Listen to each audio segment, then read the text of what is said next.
Hello, everybody. Welcome back to the channel. We're live from Los Angeles. This is your host, Young Brando. I will be talking about the new interview um, with the AP CEO, Ilaria Resta, that just came out. I don't exactly know when it was filmed. It must be relatively recent. It looks very recent, but I'll be reacting to it in real time. I haven't watched it previously. It's going to be a longish ride because the interview itself is about 35 minutes long. Um, so we will go through the entire thing, and maybe uh, comment in real time. You know how I like to do these things because, I mean, two things. One, obviously, it's someone else's content. I want to subject it to fair use, right, for the purposes of commentary, education, and let's say entertainment. But you won't find much of that here, at least not the cheap kind that some other watch live streams provide you. Um, and I will be stopping once every so often to, uh, sort of perhaps give the context, talk about other related topics, because as you know, one of the major luxury publications online, which is Miss Tweed, has broken the news already a few weeks back during the Geneva Watch Days that Ilaria Resta, the current CEO of Audemars Piguet, was actually on her way out. This was later on denied by the foundation, by Audemars Piguet, um, which seemed like they were actually uh, not only denying all the rumors, but putting, in fact, doubling down on their support to Ilaria Resta. But if you have ever followed any sport whatsoever, when when the executives come out and say, our coach has the full support of our board, we are fully behind our manager, that means the bells have begun to toll, and soon there's going to be something, unless there's a very distinct change of track. And in fact, Miss Tweed, after the fact, came out again, the same publication that initially broke the news, to clarify and insist that yes, in fact, the news were true, that there was something to the rumors, and that essentially AP is doing damage control until they find the right person to replace Resta. So that is going to be on the back of our minds while we are going through this interview. But otherwise, it's also going to be quality content. I'm saying this fully and fully meaning it, because I've been a huge fan of the Gstaad guy for quite a while now. And he has basically, I think he first burst into the scene when he was a guest of Logan Paul on a few occasions. Most people have already forgotten that, but at some point he started creating these reels where he took on the persona, and in fact two personas. One, the Gstaad guy, Constance, and the other, his American cousin, Colton, both depicting attitudes of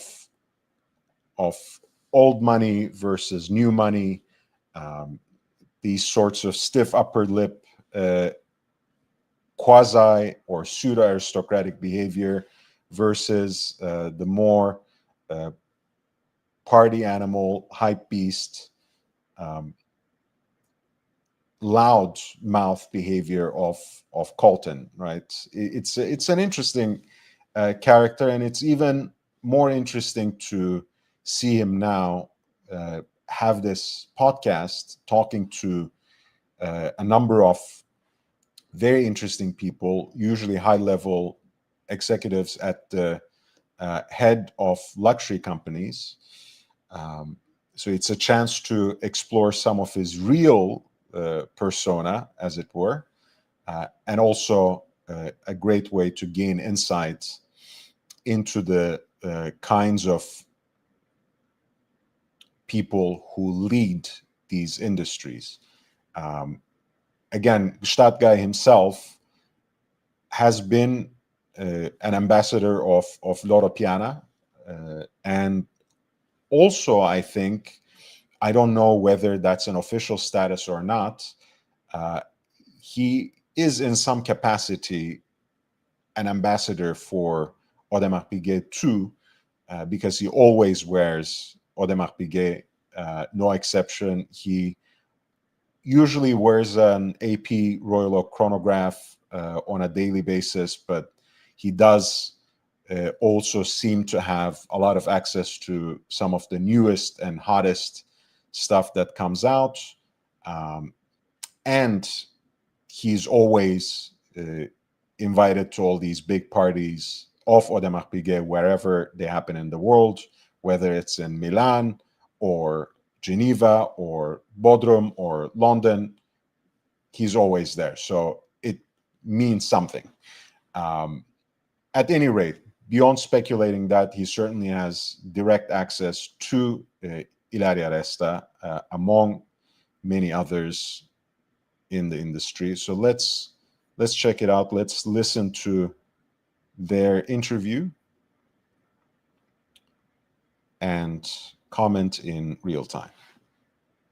Let me know also, whether you can hear me well, whether the voice of that recording will come through as clearly as well. I'm very good. And you? I'm great. It's always so good to see you. Good to see you. I'm really happy you could fit me into your very busy day. It's a pleasure. I always see you, you're always running, but always smiling. Of course, we are blessed. We are blessed. It's a beautiful thing. I think I met you exactly a year ago. I met you for the first time last summer. In Milan? In Milan. Yes, I remember. At the shipping materials. Yes. So, they're talking about the background of their personal relationship. The AP basically had an event around shaping materials in Milano, in their AP house in Milan. So that's where they met. All right. Hey. Hey there. How you doing? I'm glad we could pick up this thread because, of course, Oz was there when we talked about it, when the news first broke that she might well be on her way out. So I'm glad you're here, Oz. Thanks. At least we can pick up on that thread. I've not listened to this interview before, so I look forward to discovering what is actually going on with you in real time. Mm-hmm. Events, yeah. One of the coolest things I've seen in a long time. Thank you. I love the material science, and it's such a great pleasure to meet you. Likewise. And you are now the CEO of Audemars Piguet, Ilaria Resta, an Italian in Switzerland. An Italian and a Swiss. I have both nationalities. It's actually. true, you are both. Yes, I spent half of my life in Italy and half in Switzerland. It's true. So I deserve both. You do. You do deserve both. I passed the exam, by the way. There's an exam to become Swiss. How was it? It was tough because at the time my French was really not excellent. I had to do a French exam, a history exam of Switzerland. It was quite a lengthy process. You never tried, right, Oz? No. You didn't try to become a Swiss citizen. Well, they kind of don't make it easier, as she points out. And but if you're a professional in Switzerland, they don't try to kick you out either. So she obviously made an effort to become Swiss. Maybe she can elaborate on that. There may not be a real need to do that as far as I know. I have a friend who's just moved to Switzerland and it'll take Yeah, I him think, some you time. know, as an EU citizen, which she is, working in Switzerland, working in the luxury sector in Switzerland, because her previous position was based in Geneva as well. Mhm. I don't think she would really need it, but you know, like she asserted herself in this moment, I think, you know, she wanted to make a point of it, Yes. Yeah. right? Yeah. That It she does. wanted Does to seem the say case. that she belongs there, just as everybody else. Mhm. Well, where were you living in Switzerland when you were there? I was in Geneva Nice. at the time, yes. And now Le Brassus. And now almost close, 1 hour away. Beautiful. Beautiful. The best place. Around the world with your Okay, this part we can pass because it's talking about the podcast itself. Oh, well, free commercials. At least he's making some money. What in God's name is that? I'll probably Oh go my- see this Of course, movie. you Actually, cannot miss watches. And of course, you visit the different museums. I missed the little question there. You cannot miss watches. When I came to Have you always been a big Audemars Piguet fan? Actually, no. I discovered Audemars Piguet when I came to Switzerland. When you move to Switzerland at the airport, you cannot miss watches, and of course, you visit the different museums. And then I got to know Audemars Piguet. But I was not. I was never expecting ever to receive a call for this type of job, because in watchmaking normally you see people with long tenure, long career in watchmaking. So I always felt this was a world that I could never have access to. Which is interesting. You know, I wanna also hear your opinion on this, but you know, even though she kind of explained herself there at the end that, you know, it was perhaps a world that I would never have access to, but I feel like, as we have guessed previously, that, you know, that's actually something she probably underlined and maybe even front loaded in her interview to get this position, right? You know, I have an outsider's perspective because I've never been, in fact, directly involved yeah. I in mean, this industry it's before. you know, Sun Tzu Art of War type stuff, right? as in, you take your weakness and try make it a strength. You know what I mean? I mean, it's fair enough. You know what I mean? It's Look, I mean, CEOs read these things and actually take it seriously as a life philosophy. So you might not be off the mark there. mhm. Yeah. I mean, the next step is she needs to be the CEO of OpenAI. Why not? Well, in that case, no one really knows, right? Yeah. No one really knows what's going on. So Mhm. who cares whether it's someone who has previous experience or not? I love it. I think you are in many ways such a walking representation of how I perceive Audemars Piguet, because I think that it's a very fluid brand when it comes to how, who, and what can be worn. So I see you dressing up watches where you are fairly formal and you make a watch as formal as your outfit. And then I see you very sporty and very casual. I see you crossing the barriers of the gender norms of the watches. You wear a men's watch or a woman's watch, and you play with the spectrum of where a watch can go, which I think is very, very AP. Is that always how you've been with your jewelry and watch choices? I've always been like that in general with the things that have a role in my life. I like them to fit into my life and not me adjusting to those. And I believe watches have a powerful influence on you, at least on me. I like that the watch represents something in my day, and I don't like to have fixated how do you say, roles of watches or fixated rules like men, women, as you just alluded to. I don't like that type of segmentation, also because it doesn't reflect what people want. People don't want to be clustered in a segment, certainly not a gender segment for watches, because there is not a reason for a watch to be male or female. Certainly there are watches. Before saying anything, substantive about this response, I think we are getting another glimpse into their particular relationship, because I've never seen Ilaria Resta in casual clothing. Mm-hmm. She's almost always in a pantsuit Mm-hmm. when I encounter her as someone who is an outsider, right? Who hasn't been invited to these sorts of VIP events, or has been to the manufacturer when she was the CEO or anything. So I think that's what I glimpse on here. But I do wonder what you think about that thread that they keep walking on in a very gingerly fashion. That there are men's watches, there are none, but we will make a lot of extra accommodations and allocations for women, right? Because they literally have, like, Mm-hmm. if you have ever They do. walked into an AP house or boutique in recent time, they will tell you with a straight face and without mincing any words that certain models, certain sizes of certain models, 37 millimeter and under, for example, when it comes to the Royal Oak, Mm-hmm. are primarily and mostly allocated to women, Mm-hmm. and that you would have a lesser chance of getting it.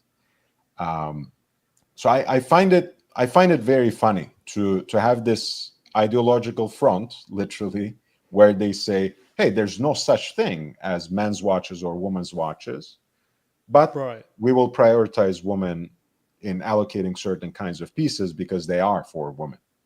Yeah, I think potentially more than any other brand, are they more clear about looking at what are clearly relatively unisex watches and then saying this is actually for women.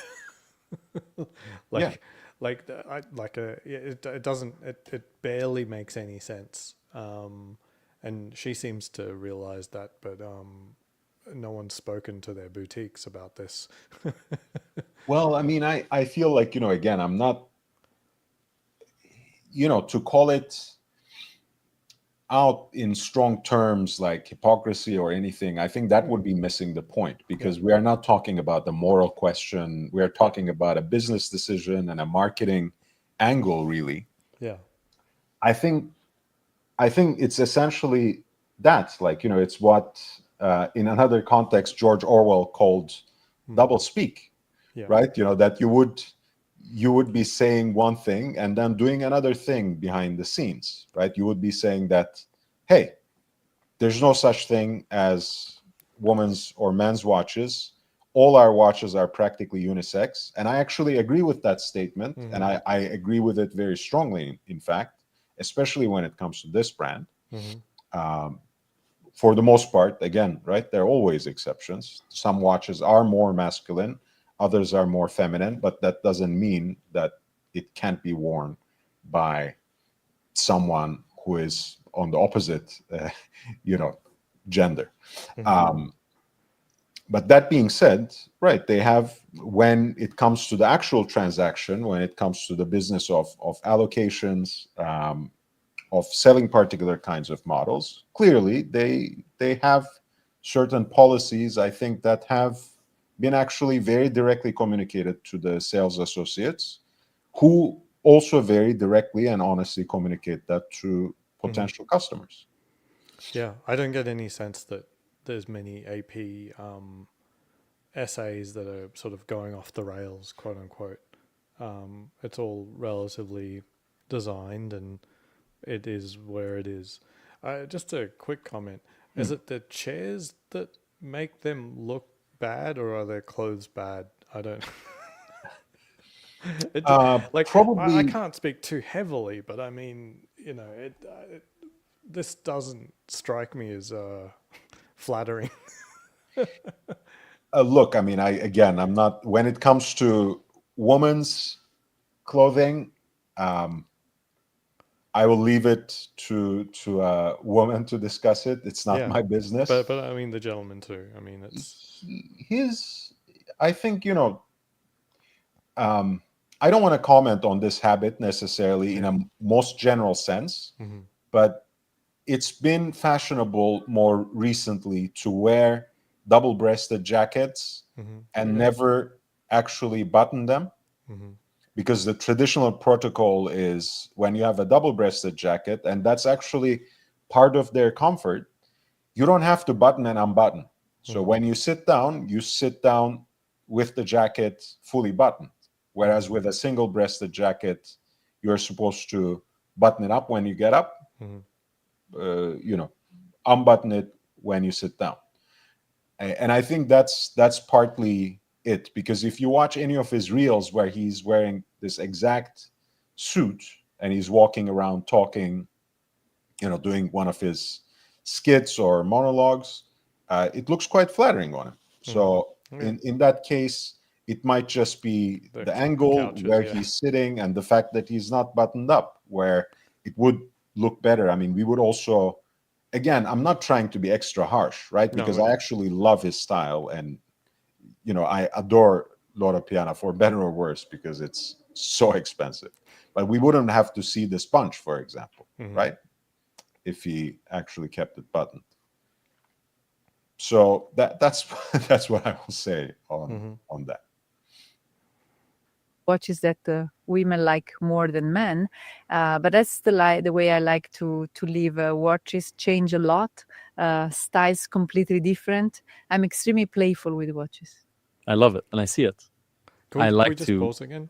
So just going Sure. back to the idea of not having men and women watches, I think in general it's pretty easy to arrive at that.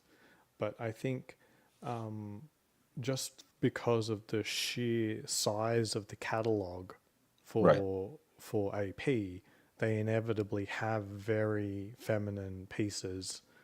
But in addition, the other side of the catalog, rather than just the breadth creating this division, is also their ambassador choices as well. Like, I don't imagine men saying, I really want that Australian fashion designer's watch.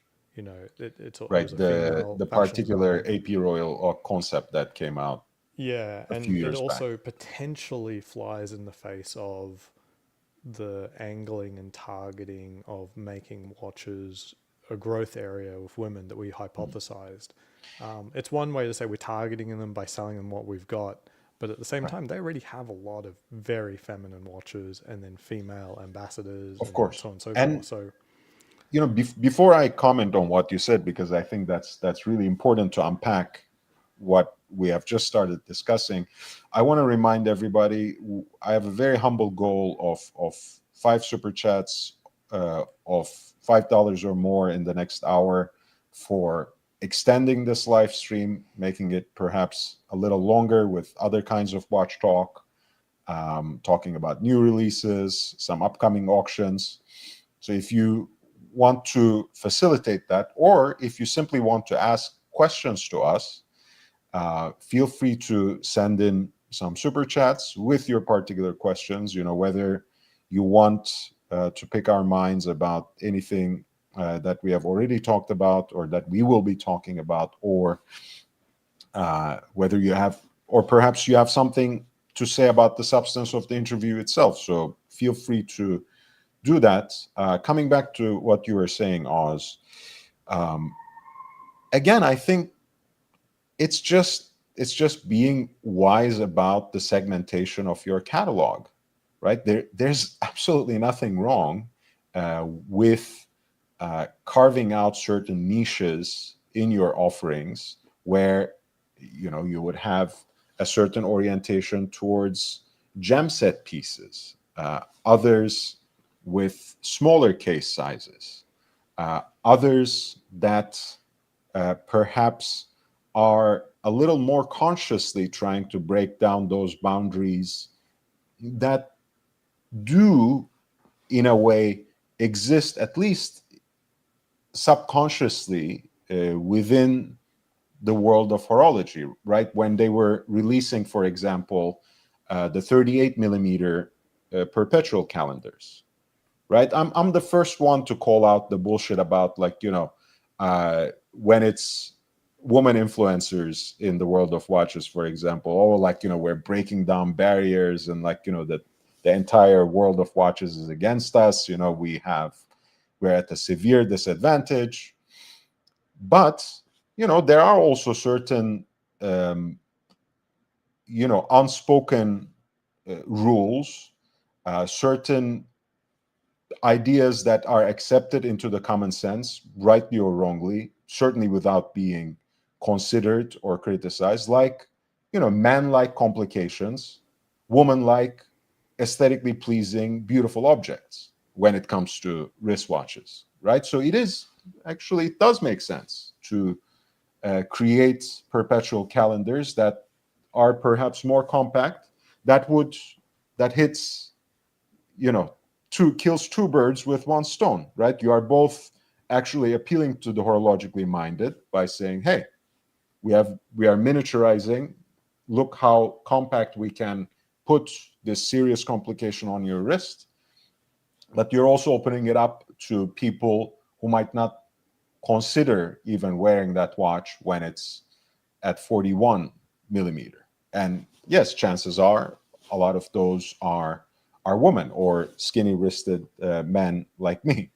But anyway, so I think they're actually just doing good business by doing that. There's nothing ideological about having good product segments. Whereas, of course, the rhetoric that accompanies it is somewhat ideological, and I think that's the kind of tension we are bumping against here. Be as playful as I can be with watches too. I actually love very small face watches. I also have very small wrists, so it does fit to wear a small face watch. But I feel like when people think of Swiss watchmaking, especially a brand like Audemars Piguet, they think of tradition and heritage, which is such a big part of the brand, but also this modernity that you're talking about and this fluidity is such a big part of the brand. And for a very old watchmaking business that's family owned, I think people wouldn't. Introducing Grammarly, like you've never seen before. Your all-in-one writing essential. Imagine... Assume that from everything you've learned about the brand prior to becoming CEO and while becoming CEO, has that always been part of the business's DNA? I want to be a smart ass here and jump ahead before she even responds. And I think that's also maybe, in a way, again, generational divide between different subsets of collectors, because new collectors, in fact, might associate AP for one reason or another, because they are, one of the three illustrious grand houses of horology. And they are mostly associated with tradition and heritage, and they do have this custodianship of Swiss watchmaking as it's based in Vallée du Choux. That being said, I grew up with AP's marketing slogan, to break the rules, you must first master them. So, which in fact encapsulates how they are sticking to the best of the tradition, even as they are trying to find ways to innovate within it and push beyond its inherent possibilities. So that is the DNA of AP, right? Bringing the best of tradition towards the future. Mm-hmm. It is, and since it started, people believe very recently Audemars Piguet became, sometimes is defined the enfant terrible in watchmaking, but in reality, this witty spirit, this daring attitude has always been part of the history of Audemars Piguet, a company that frankly survived 2 world wars, multiple financial crises, and more importantly, what almost destroyed the watchmaking industry, which is the arrival of the quartz in the 70s.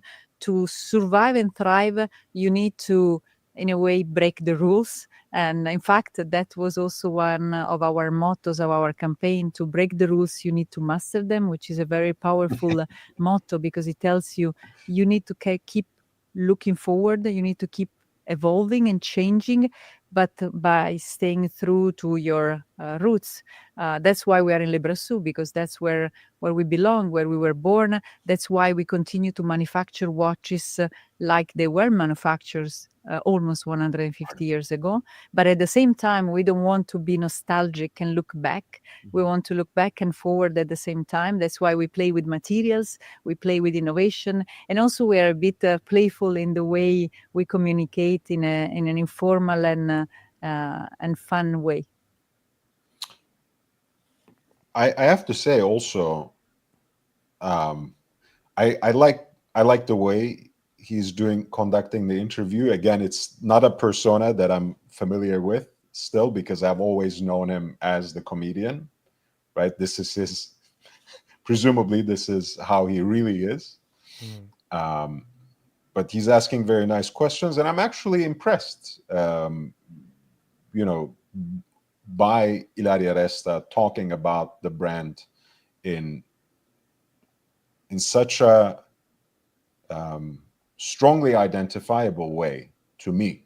Again, she has only been the CEO for less than 2 years, really, and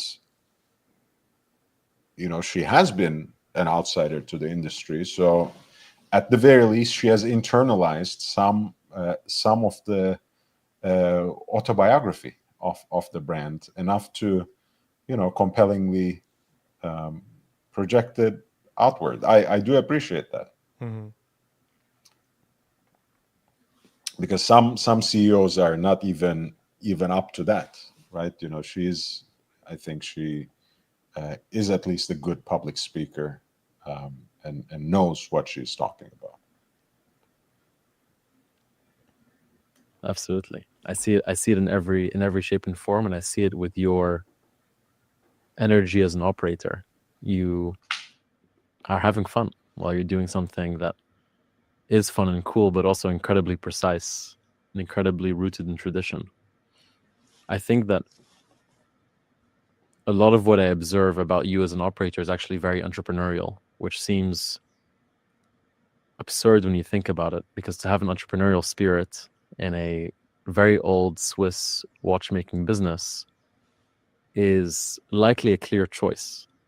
And when people are hired in most positions, they're told this is what you should do in this position, but as a CEO, the choice is entirely yours.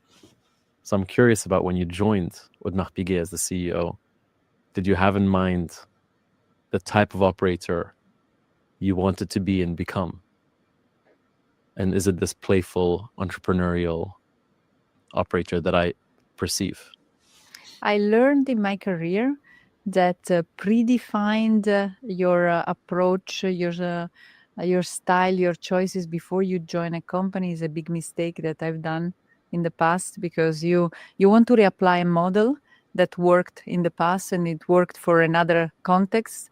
And this is not for the best interest of the new company. So I realized when you join a company like Audemars Piguet in a sector that I didn't know anything about, I didn't know the people, I really needed to shut up and listen and observe. And I had the possibility to do so, the luxury, because I had a very long onboarding, which helped me observe and see the truth that was not necessarily exactly what I imagined when I studied at home Audemars Piguet, right?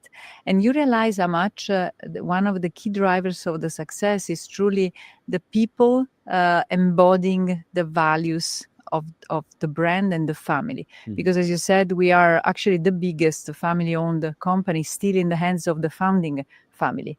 And that's a responsibility for all of us to keep high the name of the people that actually for many, many years sacrificed financially and personally their time to.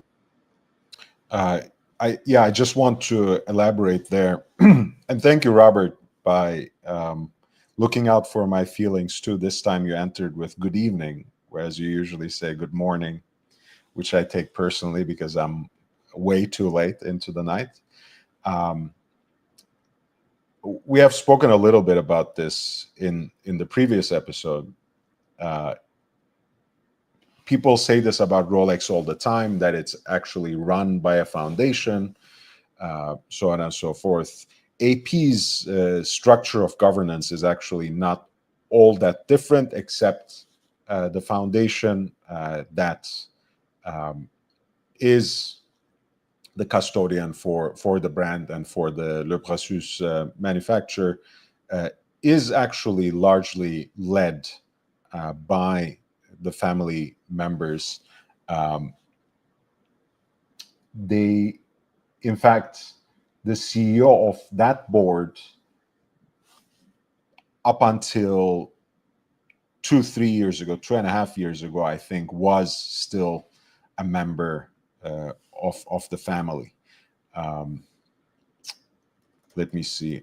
Outgoing AP Foundation, because that has also changed.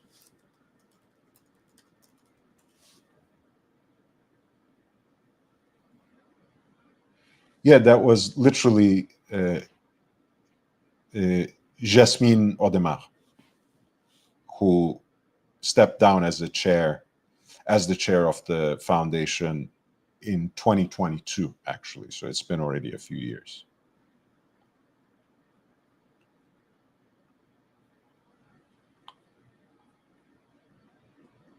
To make sure that this company could still be here, despite it's producing something that could be irrelevant and being disrupted, as it has been disrupted by many other products, right? Not many industries are disrupted and thrive after. And one powerful element is really the freedom of people, the creative freedom, and the accountability that goes into. You talked about entrepreneur. That's a really good word, because what we try to do is to create a space of legitimacy for people to invent, to dare, to try. And that is exactly what led to the creation of the most successful launches at Audemars Piguet. And as a leader, I learned that when I came after a few months, I realized how much you need to preserve the balance between, yes, clear strategies that are necessary, framework of operation, absolute obsession for details, craftsmanship, and perfection, but at the same time leave so much more room to ideation, to creativity from anywhere in the organization. So ideas should and can come, and comes actually for anywhere. In any sector, it's not only product, it's also marketing, it's communication, can be HR, can be anything. What do you think about? Yeah, I want about the that HR all? watch. That would be fantastic. Hmm? I want the HR watch. That was literally what she said. She was like, could be HR. I was like, I'm sure. No, that makes a lot of sense. I mean, creativity really does need to come from anywhere, and they have a very wide catalog. So we're not talking about a company like Rolex, which, you know, they do one new watch every generation, or slightly Right. slightly quicker than every generation. And in fact, it was mind-blowing to me that, you know, basically 2 years back to back, they had a new watch, you know, 1908, and then, you know, the Land Dweller, Yeah. which apparently someone is getting a Land Dweller soon. Yeah. So we'll see. We might have an unboxing relatively soon. But That would be very interesting, and I would be honored. yeah. Yeah, you know what? I mean, now this time when she says these things, unfortunately, I can't silence the voices in the back of my head. And Mm-hmm. one of the um, one of the criticisms that were detailed in within those rumors that hinted at Ilaria Resta's exit from AP was about her inability to relate to the actual watchmakers. Mm-hmm. Um, so it's all good and well to talk about creativity, to talk about her outsider's perspective, to talk about how innovation can come from anywhere.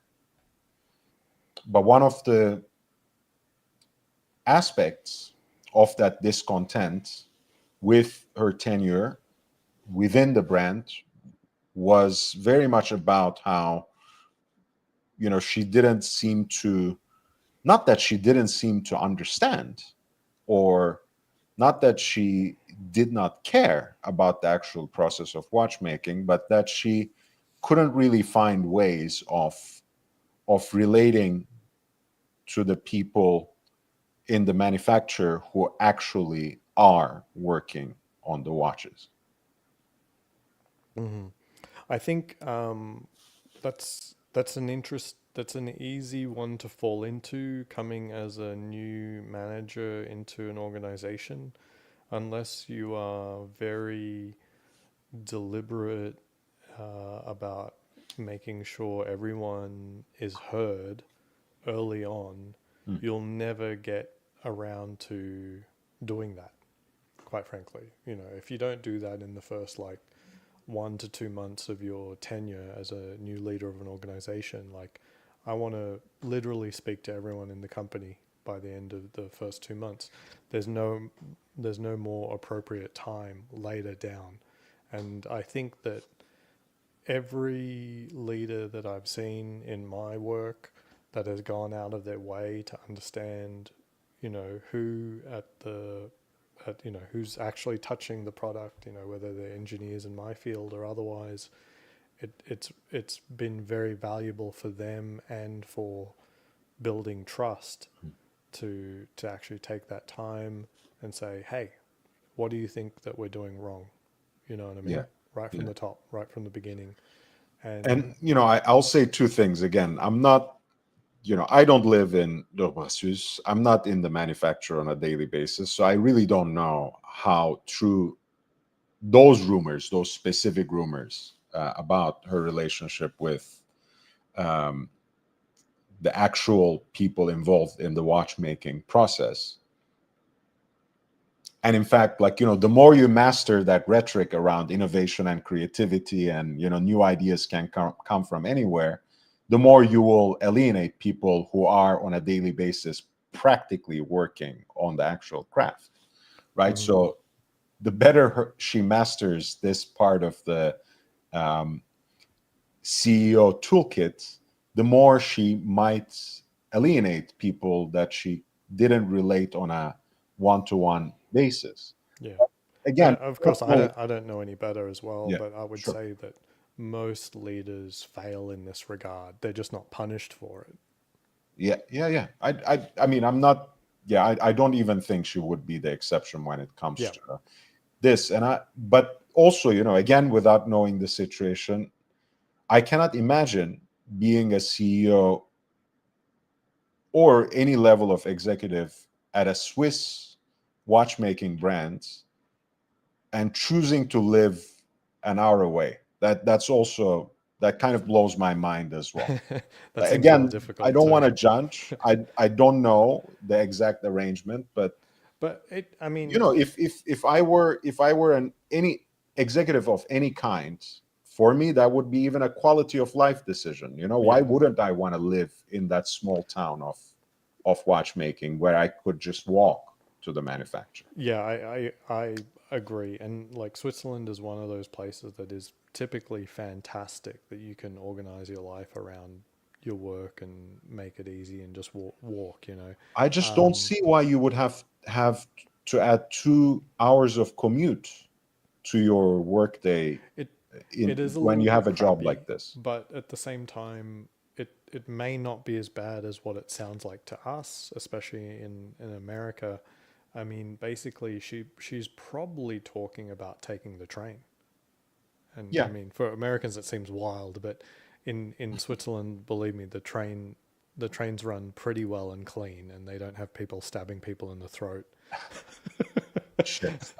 Oh my God. I mean, yeah, don't even remind me of that. That was one of the, the tragic thing is also that was one of the late Charlie Kirk's, like one of the last things that he drew attention to on his social media platforms. And I actually happened to watch that, not really expecting to see it in such gruesome detail, whereas I couldn't stomach watching the full actual moment when Charlie was struck. But yeah, that was heartbreaking. Both of those instances were heartbreaking to watch. But look, on the East Coast, actually, between a lot of the major cities, it's people use the MTA North and Amtrak, or a combination of those to commute from one city to another, and it is pretty commonplace. But again, why would you want to do that in Switzerland? I don't understand, but maybe I simply don't understand, and that's the problem. It may not be completely unproductive, as in the train is quite clean and nice, and you can get stuff done on it. I don't truly understand it myself, but it's not as bad as, say, literally driving yourself 1 hour each day. Well, that's why I love public transportation in general. I mean, you can, if it is clean, sane, it actually gives you a lot of peace of mind and a lot of free time that you might not even expect to have during your day. You speak about the Audemars Piguet being the largest family-owned watchmaker. And I feel a lot of the family business elements, even though it is a family-owned business, it's not a family-operated business. Yet you build a website you love with Wix, where your words radiate and practice those family values within the company. Is that something that's always been true to you as a person? Or is that something that's also been contagious because of the DNA of the business? Both, but it has very often been with me, even in companies that have a very different business model. I believe that when you treat the business as if it was your own business, you make the right choices. At least ethically you do, and at least you can go home and say, I did my best in the interest of the company. And you become egoless when you think you're doing something for yourself and for your own business, right? You make the most efficient choices, the most daring choices, and you take risks. At Audemars Piguet, I found the same, and it's precious what I heard from few colleagues at AP. They told me, we feel the company belongs to us, and that's something that makes me proud, and I know it makes also the shareholders proud, because the idea that there is a shared ownership of the company, and the feeling that every day we go home when we enter the office, it gives you much more freedom and daring spirit in a way, and it shows also in the very long tenure of our colleagues. They stay there for long. They devote their career to AP, and that's important. I've seen it when I went to Le Brassus and I toured the factory. Is the right word? It doesn't feel like a factory. We like manufacture. Yeah, manufacture. It feels more like an artist studio than it feels like anything industrial by any means. And you cannot fake it, because when you see the people, that's why we like to open the manufacturer to visits, because we want to show the truth, right? Yeah. And we know that clients love to see the behind the scene of a watch. And you see the passion of people when you stop by the bench of a watchmaker. These are not scripted people. We don't tell them what to say. But the level of passion, the contagious love for what they do shows to clients, to the point that many tell us, I'm not wearing a watch, I'm wearing a world of emotions, which is so powerful and so true. Absolutely. I think family values and family are one of those things that mean a lot of different things to different people, and people take it quite lightly when they hear it, because a lot of people use these words and rarely define them. And I think the blanket definition of family can be understood as unity or companionship. But I think in the world of Audemars Piguet, it's far more literal, because when I think of family, I think of variety in emotions, variety in views of the world, variety in taste, but somehow it all comes together. And that's most households, most Christmas dinners. The brother and sister disagree. They definitely disagree with the parents. They disagree with the uncle and aunt, but somehow it works and flows. And it's one unified mission. And that's how I understand family. And that's something I saw my first time visiting the manufacture. There's so much contrast. There's contrast in materials, in ideologies, in time periods, the very new and the very old. And that is how I define the family element, how it all kind of glues together. And I'm very curious about your view and definition of the family values also within the team and on the product side, because I think it is quite a subjective word, actually. Absolutely. I think you captured a lot, many of the most important elements of family.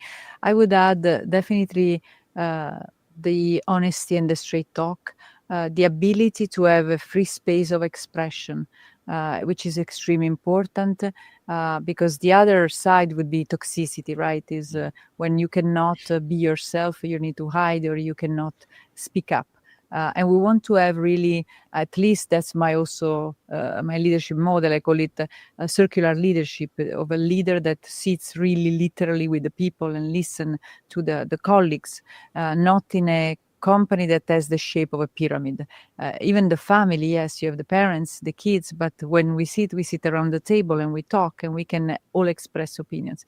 There is one other element of the family spirit that I love, is this idea that you give space to each to express their personality, their dreams, and their desires without setting expectations up front. And that's how our creativity works. We try not to create too many boundaries and putting too many frameworks around the creativity and the job scope. Why? Because we want to let people in a way flourish and find their own space and their own passion. She says all the right things, Oz.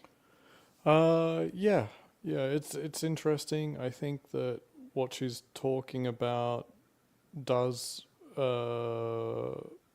lean in towards, literally talking to everyone and trying to harness the creativity of everyone, which is can be very, very powerful, especially if you have a brand that isn't as rigid as Rolex. The only thing that I find interesting, like particularly like what is the conflict in this, is that how many watches do they want to make? Like ultimately, because it's good that they're not like a modern car manufacturer where everything has to have the same chassis and engine, powertrain, blah blah blah, and it's only the stuff on the outside that gets changed. Audemars obviously have lots and lots of movement development, which is amazing.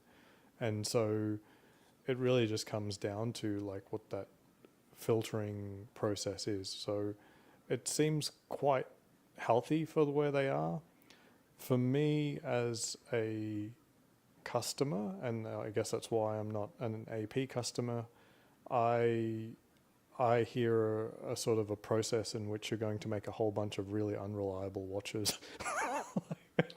Like this sounds very artsy and blah blah blah. Like, I mean, it just doesn't sound like a product cycle would involve any kind of like stringent reliability testing, who's going back and looking at what the reliability is of models they've put out. And Yeah. do you get what I'm saying? Like there's no, like No, I do. there's so much aggressiveness from the perspective of innovation and creativity, but there doesn't seem to be much in the way of sort of engineering, is what I'm not hearing engineering stuff as much.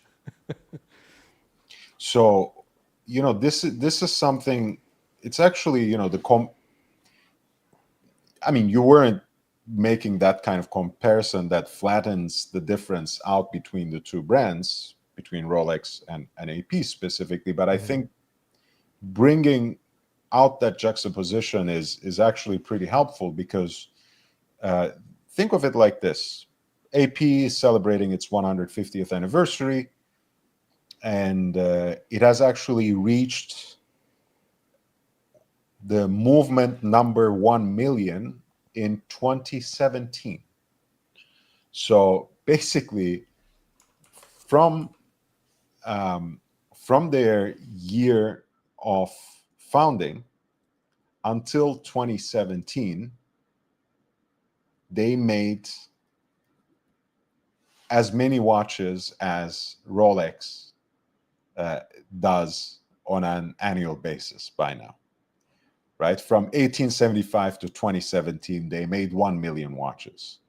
And I'm saying this to actually think about the difference now, because nowadays AP is making almost 60,000 watches per year.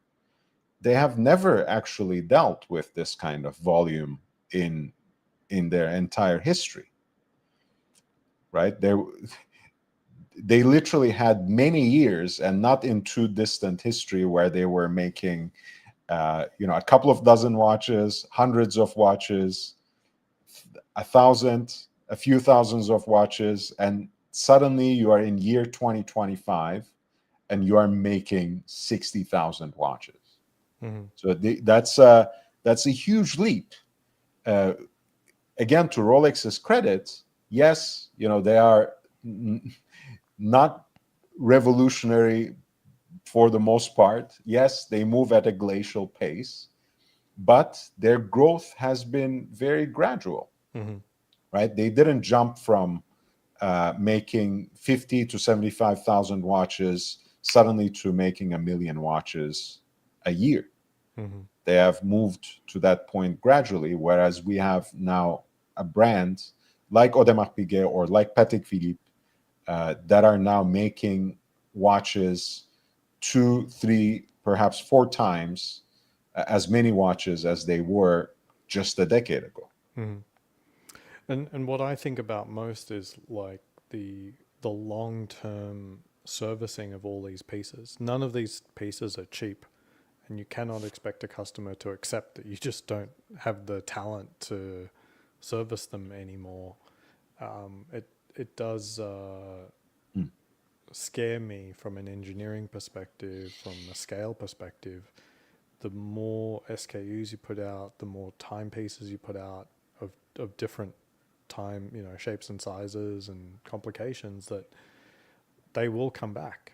And considering that they're put out without, say, rigorous field testing, like I imagine Rolexes do, they're going to come back at a pretty high rate. Like every watch that you put out this year, say 150,000, whatever it might be, expect them to come back within 1 to 3 years, I think, in many cases.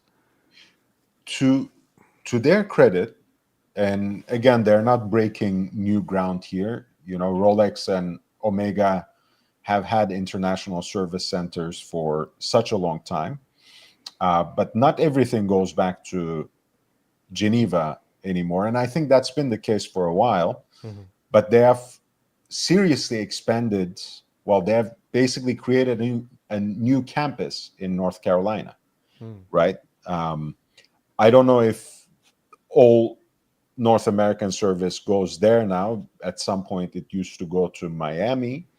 And I'm sure they have created, or they're in the process of creating similar facilities say in Greater China, say in different parts of Europe, possibly, although logistically, I guess they could just expand in Geneva because, Europe, obviously, as a geographical mass, is actually not as unwieldy as, as Russia, as the United States, so on and so forth, or as China. So they are at least taking those precautions, expanding service centers, creating hubs within, their global networks, so that Geneva itself is not overburdened with an aspect of the business that's in many ways just as important as making the watches itself. One, for customer retention and satisfaction, for sure, but two, also, that's for them, especially in an environment where the secondary market is in the process of superseding the retail market, that's literally a great source of revenue for them, because that's a way for them to make money on every single Audemars Piguet watch sold anywhere in the world by whomever. So I'm sure they are taking that, those precautions, and I know they are. But you're right. Whether that factors as strongly as it should into the actual making of the product, when there's so much rhetorical emphasis, at least, on innovation and creativity, and less so on technicality and engineering, at least from the mouth of the CEO, right? If we were talking about, if this interview was with Gillo Papi or the R&D director, I'm blanking out on his name now, it may have been a different kind of conversation. I'm trying to also play the devil's advocate here and play the good cop, so to speak, once every so often. I'm usually the bad cop. Sure. Yeah, I'm very curious if in this interview she gets to the other parts of her business, especially how the boutiques work, what the customer experience is like, ambassadors, what they see from marketing, who do they perceive as their customer. There's a lot of areas here, and including the engineering aspect. At the moment, it just sounds like he and her are very focused on what the product page looks like on the website. Like what SKUs do they have? This is the business. Now, well, there's a lot of other parts of the business that are actually really interesting as well. Well, the partitioning, the timestamps they have in the description don't really directly attend to anything that you have said, don't really relate directly to the topics you have underlined, but we'll see. I mean, I We're think only the halfway family through. one could have really opened up to the other parts of the business very easily, talking about family values, like who do they treat as part of the family. At the moment, it sounds like watchmakers, which is great for a watch brand, but there's a lot of the business that they do control, that the customers experience, and it's not just like how many new limited editions they do every year.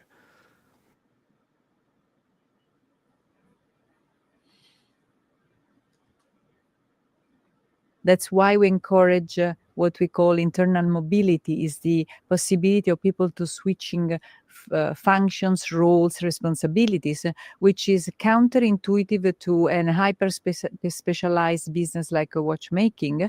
But we allow that because we want people, like in a family, to choose their studies according to their passion. And life is not ever fixed, right? You can have a path that is not linear, and we love this non-linearity, which is the difficult thing about what she's describing now, right, when she is talking about internal mobility, obviously it is only going to be possible in one direction, right? Someone who is directly involved in the watchmaking business, in developing complications, in devising new kinds of movements, but who perhaps enriches themselves to then later on take on an executive position, gradually rising within the ranks. It will never be the case that someone comes in as an executive and over the next decade, starts sitting on the bench,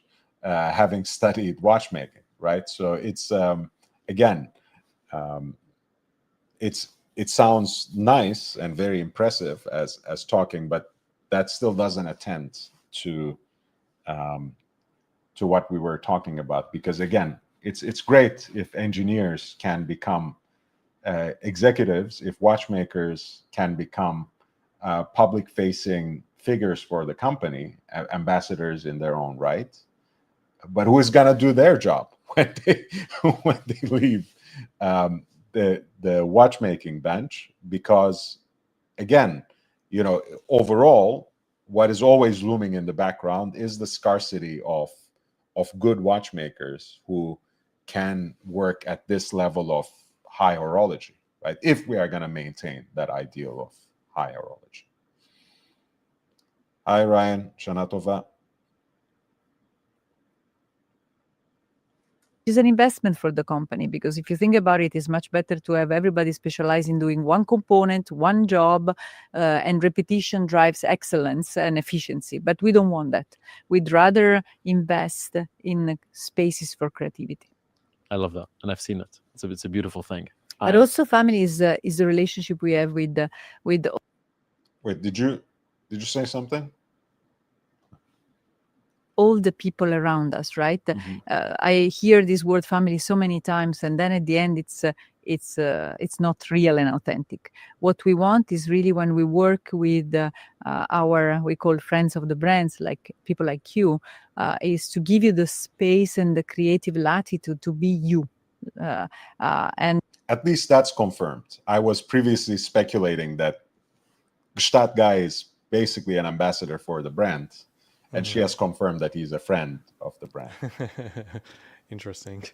Well, I was looking through his channel, and I don't really know what to say. It seems a little bit typically the types of people that he's been talking to, except for maybe Brian Johnson, would be kind of like box office poison, and the numbers aren't bad. Which I know, but he's going in a very different direction.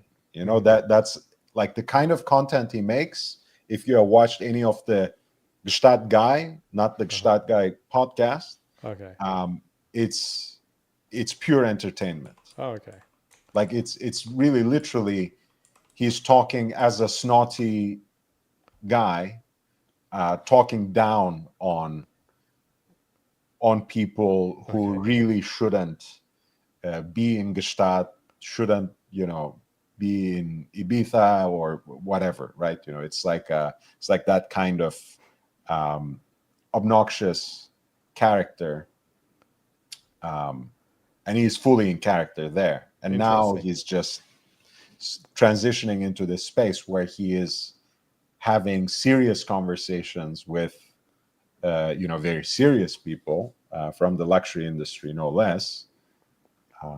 It is a challenge. It is a challenge. I don't think he has enough traction, considering that he has 1.5 million followers on Instagram, right? He didn't fall into being a friend of Audemars Piguet and being an ambassador or friend of Loro Piana just like that. He has earned it over the years with the amount of following he has gathered.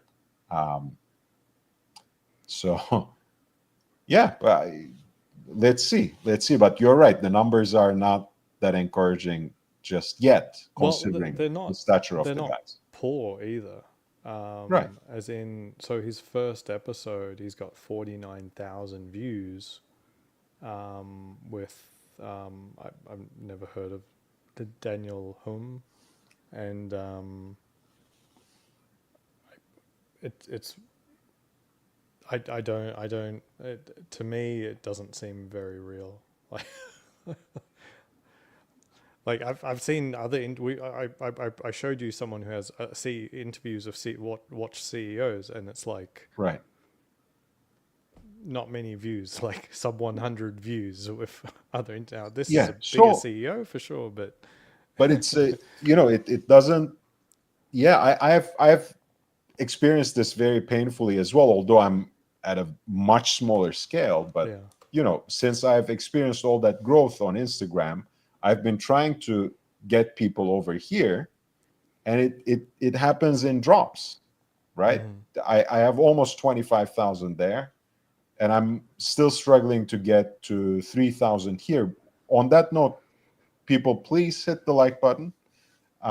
Share the link whenever you can, because I'm genuinely desperate to experience some kind of growth. And yes, I've been lazy. I don't do enough videos, and the live streams in and of themselves don't really help grow the channel. So it needs to be at some level word of mouth until we get to 3,000 at least. And we don't script. We don't like that. That's why people who come around us are not are passionate about watches. This is the starting point.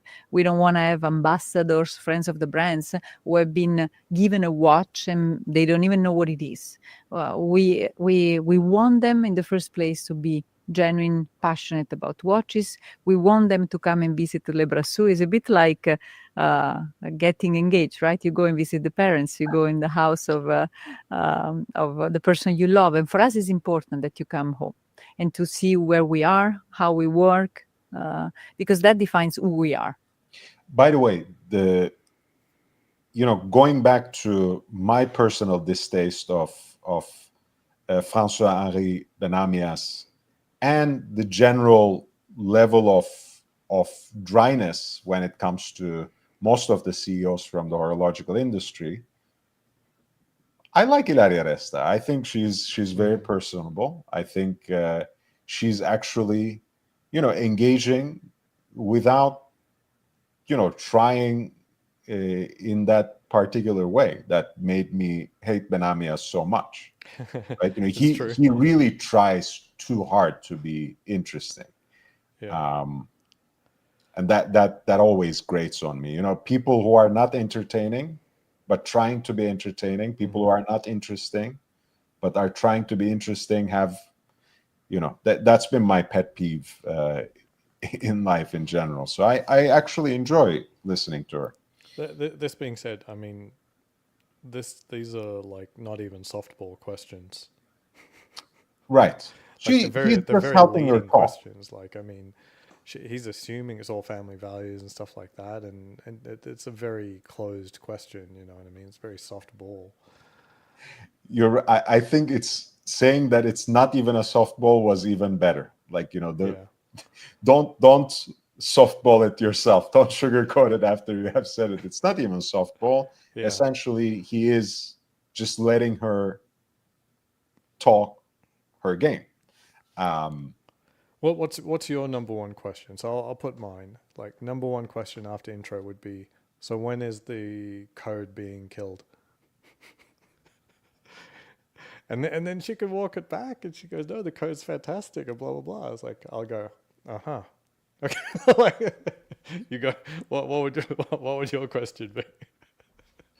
You're too much.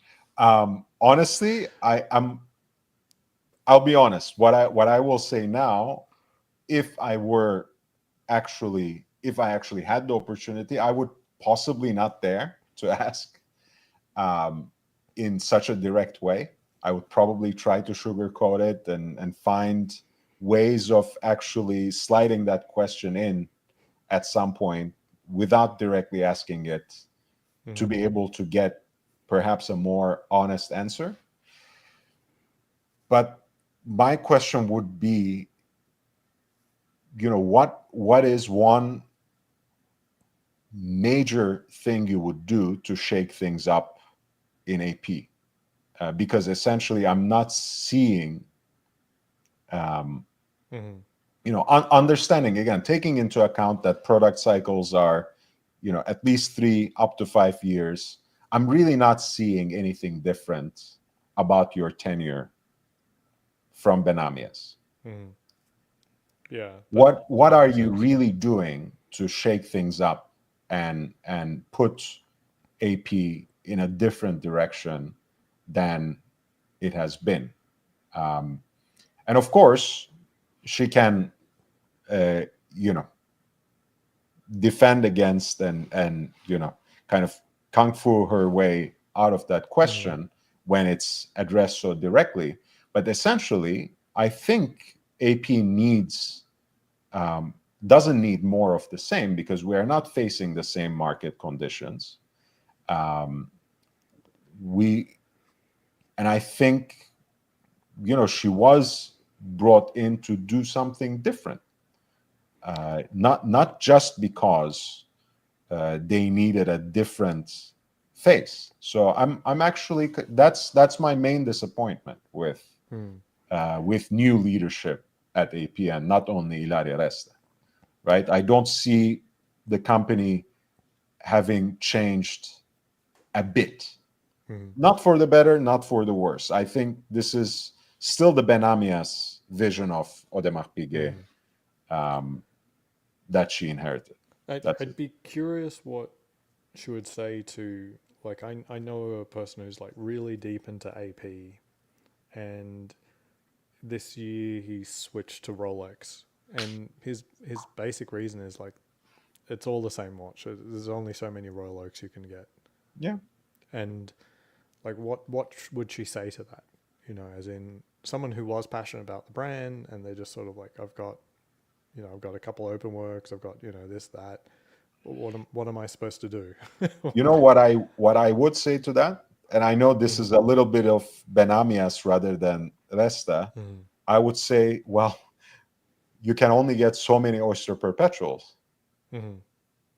That's what I would say to that. And I'm sure most of the audience doesn't understand, because again, I've always found it very strange that people call AP a one watch brand and go to Rolex.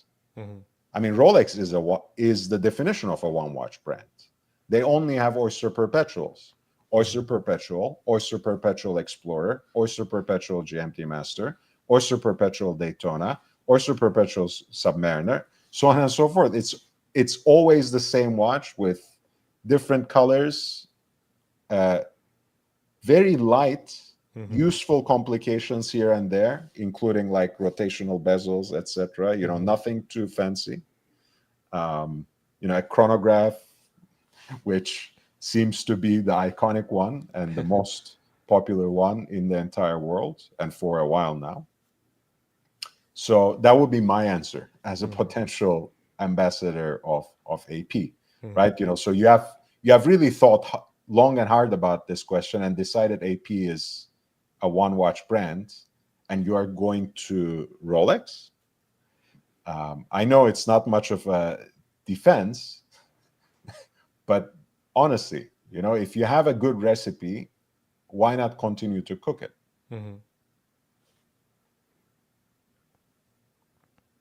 Yeah, I mean, it plays into like the fact that, like, why is the offshore not inspiring people and the code not inspiring people? Like, why would their customer only think of the Royal Oak as being the only watch that they have? Well, some of it, again, to play the devil's advocate, but even then I won't speak on the code. The Royal Oak Offshore has done its part, right? Because if, in fact, it was more popular than the Royal Oak for the early 2000s. And I would say probably for a good part of the late 90s as well. It wasn't immediately popular. It did certainly cause a certain ruckus, maybe even more than the original release of the Royal Oak. But literally, it was what carried the company commercially in so many ways in the early 2000s. So, the excuse would be that these things are cycles, right? It's cyclical. chances are that people might come back to the Royal Oak offshore when the pendulum swings the other way. And even if it doesn't, it has done its part. It can come back into a so-called sport collection soon enough, and maybe we will have a different line replacing the Royal Oak offshore. But in fact, that is just a variation of the Royal Oak. So I don't even know how much of a defense it is. That is to being a one-watch company. But it is actually different, right? The Royal Oak concept, is technically called a Royal Oak, but except for the octagonal bezel, it has very little that it really shares with the original Gsta design. I do think the offshore has a lot of potential, as in they really need to make more variations of the offshore that are more broadly appealing. Like, I think being more aggressive there could be really good. And I think some of them in recent years have been really nice. Like, there was one with very much a white aesthetic. I remember I objected to the idea of having a bezel that was made out of rubber, but it looked nice. Like, it looked interesting. It looked actually sporty. By the way, a lot of the bezels that AP has that are rubber clad. So it's actually the case material inside that's covered with rubber. Yeah. The pushers, that's a different thing. Yeah. And the exposed gasket, obviously, but usually when you have a rubber bezel, it's rubber clad. Right. Yeah. But I just distrust that it will actually hold its color, basically. Like, It white probably on won't. the face of the watch is and white rubber is not going to stay white very long. I can forgive a strap to some extent, and I expect the strap to be replaceable and not cost an arm and a leg. But if you said I have to replace the bezel on a watch, I'm like, that's going to be very expensive, I imagine. Yeah, absolutely. This podcast is brought to you by Poubelle, by This is the actual character. the Gstaad guy, allowing you to express all the things you love and all the things you may question on interchangeable charm jewelry that can be combined to create bracelets, necklaces, handbag, accessoires, and much more. From iced matcha and reformer Pilates to sauna buckets and a pair of skis. All the things you love and even the things you question can be expressed through Poubelle. I've been very Poubelle, by the way, literally means trash in French. So interesting. he has a sense of humor. And they're gonna play that game, I think, because there's a segment called "À la poubelle" or "Fantastique." So it's like, that he's going to, I guess, give her a few terms, and she will decide, whether they should go to trash or, whether they are fantastique. very privileged and lucky to attend many of your events as a friend of the brand and friend of the house. And I noticed that other people attending are all incredibly different from one another. Very similar to the Audemars Piguet team. There's people from all corners of life and all corners of interests. And there's a timepiece that suits each of them in different ways. And they feel very strongly about one positively and feel very strongly about others maybe negatively. But there is a passion and a love for so many different corners of the brand. So while I observe these people and I see that they're undeniably different, I'm curious to know what you see as the things they have in common and what actually brings them all together in the room, because although they're very different, they're all bond and have the best time together and share love. And I wonder what you see as the commonality between people who are friends of the house, customers, collectors, and even artists within. Look, again, this is not a hard question. you can still consider the softball, but I think it's an intelligent question, at least. It's a good question. People ask me often, how do you make such events so fun and successful? And I look at the people asking me the question, say it's you. Because it's really not the place, it's not the entertainment or the food. Definitely, we take care of all these aspects with the greatest level of detail. But it's really mixing people that are truly different, but with one common passion, which is of course watches, but also with the attitude of having fun and sharing.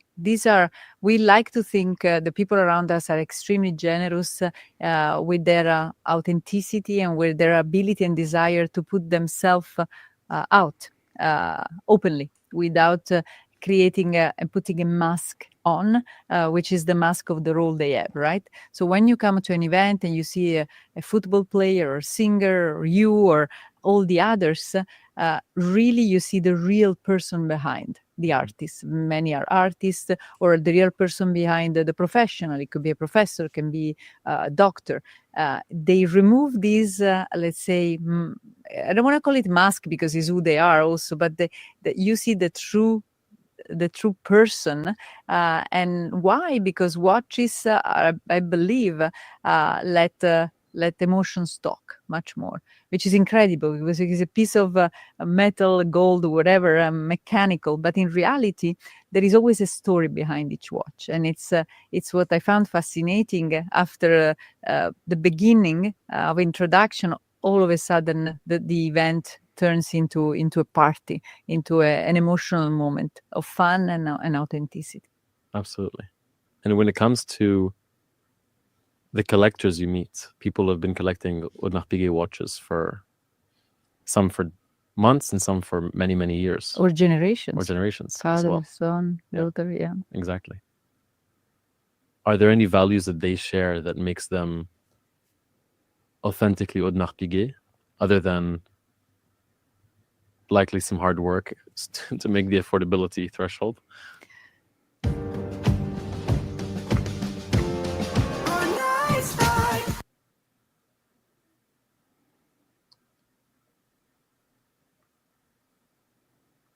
Of these exchanges with the collectors that are extremely precious for me, and they were indispensable to learn about Audemars Piguet. First of all, there is always an emotional trigger when the collection started. It could be the gift from parents, it could be the memory of a moment in their life. And each watch, despite these collectors have many, have a very strong memory attached to them. At the same time, they go deep. I rarely have a conversation with somebody who cannot tell me exactly the movement, when it was done, the reason why that movement is so good. And it's a precious exchange because they tell you also what works, what doesn't work, how is it different from what their expectations. It's a precious source of inspiration for us. And you can tell there is a common thread of building together pieces of history. Watchmaking has been there for hundreds of years. The industry itself, way before even Audemars Piguet, of course, was founded. And for them, they participated to the life of humanity for a certain point in time. They bought watches that are 200 years old, 150 years old, and I can tell you what happened in that very moment in the history, and maybe in the history of their family, if it's a gift coming from the family. So it's a way, if you want, to feel immortal and to be connected to the past, and hopefully to leave something to the future. With the advance. What do you say about that, Oz? Well, it's pretty standard sort of response, honestly. Like, yeah, I was, a little underwhelmed. Yeah. People have emotional connection to their watches. Yeah, sure. It's interesting. I think that it's tricky. they're all effectively art more than any other brand. I would say AP's, art. So obviously there is going to be an emotional connection, a sort of diversity of their catalog will represent sort of diversity of personalities as well. Like Cloud Ken's not buying any or most of their catalog, for instance. So it's pretty sort of standard affair, I guess you could say, is that you understand that you're not making watches for you're not making swatches. They're not just a lark. So there's going to hopefully be a little bit more connection to them and that sort of thing. But again, to be fair, I think because I have myself spoken about this so many times, and I have to say more ably and with more emotional depth rather than a memorized, possibly canned speech. I was a little underwhelmed. Again, I think the fact that every watch comes with a story and that we have or develop emotional connections with it seems to me a little too general. I would have loved to hear from her, forget about her own story necessarily, but about I'm appalled that that as a CEO she should have pulled out a story or an anecdote about a particular encounter with a collector, rather than saying like it's like they all have a story. That should have been relatively easy. I think if there are real encounters between the CEO and the collectors, maybe they are actually not there. Where there's a meaningful conversation about the watches. I think one of the things that is sort of like when you try to go too deep and meaningful into these watches, I think you sort of have to look at what is actually happening on the ground, like who's buying the watches and what are the circumstances in which they're buying the watches.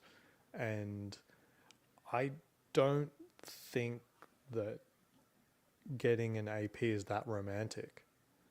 You know what I mean? Like the modern collector at the moment, it's just basically degeneracy. You know what I mean? Like I'm not saying this is like a uniquely AP thing, but no, not necessarily. You're right. But I think AP is most susceptible to it because of the way that they approach ambassadors, the way that they conduct their boutiques. It's very transactional. They don't expect that the first watch that they sell you means anything at all to you. They just hope that you don't sell it within the first year. Yeah, but actually, it does remind me of something that is constantly being talked about, and they really talk about it as a strength. But you can come up with all sorts of stereotypes about the Rolex collector, the Tudor collector, the Omega collector. The AP collector seems to be hard to pin down. Yes, you can stereotype it based on the loudest subsection of the collectors, which are probably the biggest wankers among watch collectors, along with people who flex their Richard Mille on social media. But beyond that, which is I don't think is entirely representative of the variety of AP collectors, there's no distinct identity, in our time at least, of the kind of person who collects Audemars Piguet watches. So perhaps that's why you're saying that it's not that romantic to acquire an AP, whereas for me it's been very romantic and very emotional and very it's something that makes me if I have any watch in my collection that stirs me in a similar way to the watch that I have inherited from my father, it is my Royal Oak. And it sounds stupid and miserable and kind of almost a sociopathic thing to say, but it really makes me feel a certain way to put this watch on my wrist in a way that's very different from everything else that I have in my collection. But I also know by saying that that just represents a particular kind of experience within this wide variety of AP collectors that they are talking about. Well, I guess I'm trying to lead into more of like the retail experience that, and like I don't bemoan like what it takes to get a Rolex at Rolex, and I think it's a lot more quote unquote slimy to some extent. Like some people would detest what it takes at Rolex, and what I see from Audemars is the antithesis of that, in which it's you still have the stratification of the catalog, but it's very, very transactional, that they'll call you the next week, that they know what you want, they're going to try and get it to you, but you have to buy this and this first, and as soon as you buy that, you'll get a phone call like very, very quickly, and that just doesn't, like, I would have to commend Patek from that perspective, and that is Patek doesn't really care if you only want a Nautilus. They hope you, like, they're not going to try and promise you and get you the Nautilus. Like, that's up to you, that's your taste, but you're probably not going to get one. So hopefully you like that Calatrava or that Grand Comp, because that might be the only thing you get. So that they're not trying to say everyone has to love this brand, but AP are actually trying to get everyone to love the brand. Yeah, I don't have much to add to that perspective. In many of your technologies, you guys have created some very cool new materials, which I'm a big fan of. And at the same time, you've brought back lots of the archives that you are big fans of as well, and things from the past that you've brought back into life. How do you personally balance future and past, and what excites you more on a personal level? Well, both, I must say. Since I arrived, it was evident that we have two souls. One soul that looks forward and one part that looks back, and the two are interconnected, because a lot of inspiration come from the past. The trap we should avoid is the trap of reproducing the past as it was. That's not going to happen. When I arrived with one of momentum, acceleration, embrace the pursuit. David Yurman Chevron Collection. Booking.com has all kinds of stays because some love a rustic cabin. Others feel they're responsible for our archives and museum. We decided to create a unit. I call it business unit. In reality, it's him with other very few people, with the idea, and we call it établissage. It's an homage to the system of production in the past, where you had multiple ateliers specialized in each component, and then a central role of assembling all these pieces into a watch. This idea that there are hyper-specialized ateliers around you has been one of the reasons of the success of Audemars Piguet and the watchmaking in general. And we wanted to relook at that model, so we recreated this system for very few watches that get inspired by the past. So we look at the archives, we look at the picture, very often drawings, because we don't even have pictures. Of course, we are talking hundreds of years ago. And the idea is really to do it with intent to relearn certain savoir-faire, certain ways of working that do not exist anymore. And that's for me fascinating, because we have no intent to create necessarily revenues or financial results out of this unit. The idea is to learn and put it to the service of the rest of our innovation program. At the same time, there is a team that is truly obsessed about materials. They have a different type of expertise, and they like to cook. As I said, it's like they're extremely creative, of course, with incredible engineering background or chemist. They try really to play with the material in a way that blends with the history of the watch we're trying to create and the purpose of the watch. So it's not creation for the sake of creation of a new material. There is a lot of thinking about why this material makes sense for this type of watch, why titanium, why forged carbon, and why these colors. And we let imagination go, and it's a work hand in hand between the materials and the movement of the watch. I think the watches undeniably can sell themselves, and they do. Anything to speak on when it comes to this material experimentation or innovation? Not really. No? It's not well, I wasn't too enthused about that. It's very difficult for people to want to get their hands on Audemars Piguet to get their hands on Audemars Piguet. Yet you continue to communicate all these amazing things. And I think many business operators communicate things in order to sell them.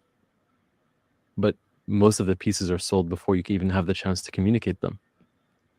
Why do you continue to tell the stories of Audemars Piguet and the watches when you could, in fact, say nothing at the same time?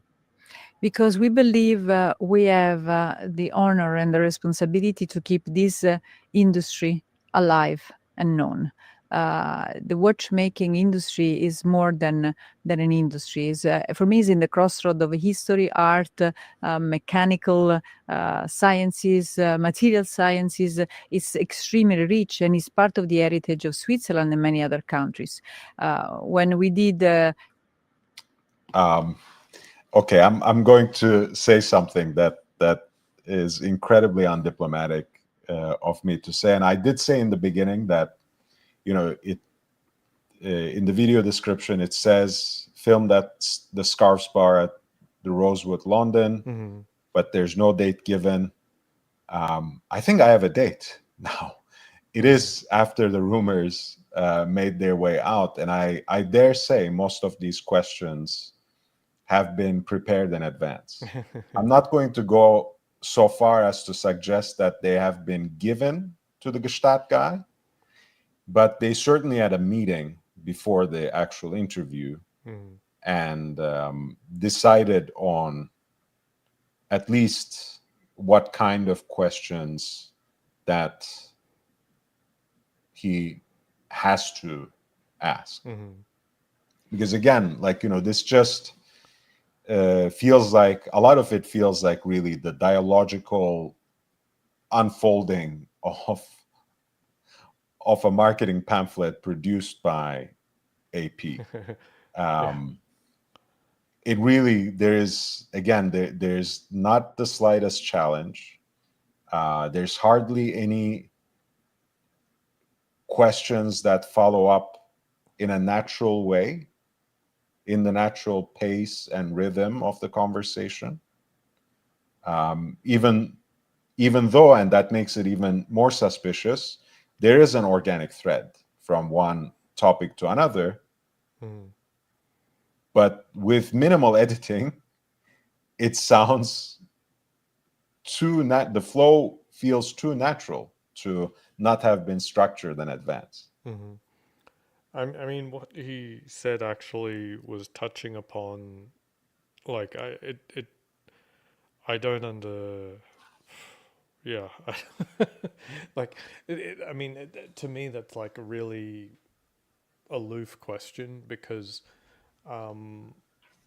you would have to understand, like, at the boutique level, they actually are having a hard time selling these watches.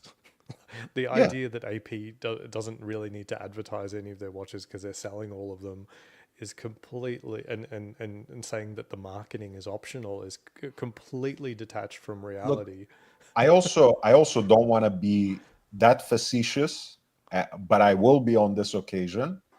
To say that we don't need advertisement is advertisement. Right. That's marketing talk. Yeah, it's So complete. so hogwash. to buy that at face value is I think too naive, and I give more credit to Gstaad guy. That's why I said, Right. it's probably something They found. almost rehearsed. Yeah. And also, even if we were, let's hypothesize, right? Let's actually hypothesize about a world, and we had something pretty close to that in reality in the post-pandemic era, which we might end up looking back to as simply a short blip in history, and we certainly know it's not going to come back anytime soon in that particular way. But let's think about a time where genuinely these pieces, none of the pieces in the catalog needed actual marketing, and people are desperate to get an AP, any AP whatsoever. Can you really imagine a modern company being run in that utterly irresponsible way of not actually indulging in any storytelling, not bothering to build a narrative about the brand, especially when you are sitting on such a rich history, especially when you're sitting on such an illustrious legacy of high-end watchmaking? Like, why would you not do that? Because chances are, if you are in that situation where you don't need to make an effort to sell any watches and they just sell themselves, you probably have competitors who are in a similar situation. So you want to at least differentiate yourself from them. So it doesn't make sense. It's so wild. I mean, AP has been the hardest hit brand of most, like by far. Now I can't remember what they're doing in the Stanley Morgan rankings that came out, but I mean, basically, they're struggling to sell almost all of their watches. I mean, now there's a lot of people say, "Oh, but I would love to buy one." But yeah, you want the one that everyone else wants, So yeah, if they don't, they have to sell everything else. That's the problem. They have to sell everything else, and you only want the one that everyone else wants. And they have a wide catalog, and it's only getting wider, and that most people don't want most of the watches. Now, actually, you'll get a lot of diversity. Some people like this piece, some people like that piece, so on and so forth. So I do believe most of their watches are desirable. They're just not all desirable to everyone at the same time, and they just need to find the right customers. But I think what they have is a problem that they're just, how do we say, encouraging the game so hard, where they accept that people aren't, they accept that people will buy a watch to get the one that they want, that they're just moving and shaking so fast that there could have been a piece that someone actually truly desired, and all they've done is try and bundle it. Yeah, again, guys, if people have been pretty silent in the chat, but I can still see that, we have 10 people who are watching us. We are not just being autistic and taking the question that literally, but it's just like, at this point of the interview, and we are slowly getting to the end, it seems that the general structure of the interview seems a little too choreographed. So we had to take a pause to literally dissect this particular question and issue, because honestly, at face value, at face value, it sounds like an inane question, right? No one could actually take that particular piece of advertisement, that particular piece of marketing copy, hey, the watches sell themselves. This literally. And at least for a moment, they seem to be taking that question literally, which feels like, the question has been fed to the interviewer or rehearsed in some way in advance.